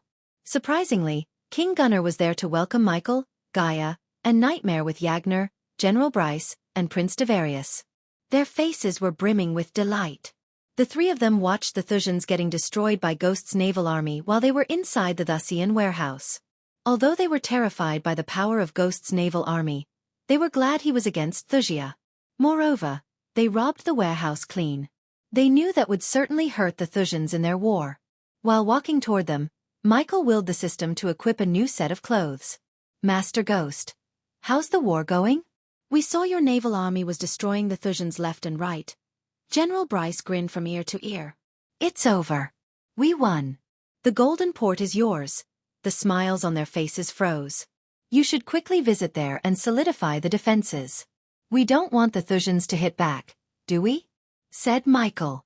Plus, your men need you until I finish some things up here, said Gaia. I assume you did your job well. Yagna nodded. Good. We can discuss it later. Now I have something else to do. Please excuse me. Of course, King Gunnar said. Leaving them behind, Michael headed toward his room. What are we doing? Asked Nightmare. He jumped onto the bed. Michael quickly closed the door and the curtains. Afterward, Michael willed the system to teleport them to the pocket dimension in the dark forest. Since the pocket dimension wasn't affected by winter, they felt warm and cozy. However, Michael was not in the mood to take a break. Instead, he took out the bottle filled with the royal dragon's blood. System, I have the royal dragon blood. So it's time to make Nightmare a royal dragon. It would cost the host 50,000 badass points. I know. Now tell me, what's the procedure? Asked Michael. Immediately, his badass points were reduced by 50,000. Please be advised the process of changing Nightmare's body from the molecular level will take up to a week. During this time, Nightmare will be unconscious. Noted, Michael nodded. You just need to inject the blood into Nightmare and let the system take care of the rest. An 8-inch syringe materialized in Michael's hand. Just the sight of the needle made Nightmare hold Gaia's neck tightly. For some reason, he feared the needle. What do you plan to do with that? Asked Gaia. When Michael filled the syringe with the royal dragon's blood, her question was answered. Nightmare, I'd suggest closing your eyes. Nightmare cowered behind Gaia's head, hearing Michael. Oh come on, you're not going to inject that thing into him, Gaia stopped Michael. Don't spoil him. He's a dragon. He won't even feel it. Michael rolled his eyes. Figure out another way. Gaia took a step back. She was not willing to let Michael stab Nightmare with that giant needle. Nightmare, Michael called out Nightmare. His voice was stern as Nightmare slowly peeked his head through Gaia's hair. Don't you want to be stronger? This injection can make you an unstoppable royal dragon. Nightmare's eyes sparkled. He slowly climbed on top of Gaia's head and stood on his 2 legs. What's wrong with being a forest dragon? We just killed a royal dragon. Bloodline means shit when you don't have power and battle experience, Gai protested. Although she was right as usual, Michael wanted Nightmare to be a royal dragon. He didn't want Nightmare to feel inferior to any dragon in this world. It's okay, Nightmare nudged Gaia's head with his face. He then leaped onto Ghost's hand and closed his eyes tight. Shoo! Surprisingly, Gaia hissed, closing her eyes as though Michael was sticking the needle into her neck. Michael slowly injected the royal dragon's blood into Nightmare. The more he injected the blood, the hotter Nightmare's skin felt. He placed Nightmare under the apple tree. You can open your eyes now, Michael said to Gaia. You're tuning in to the Wisdom Diary YouTube channel. Don't forget to subscribe and join us on this journey to catch the most captivating stories.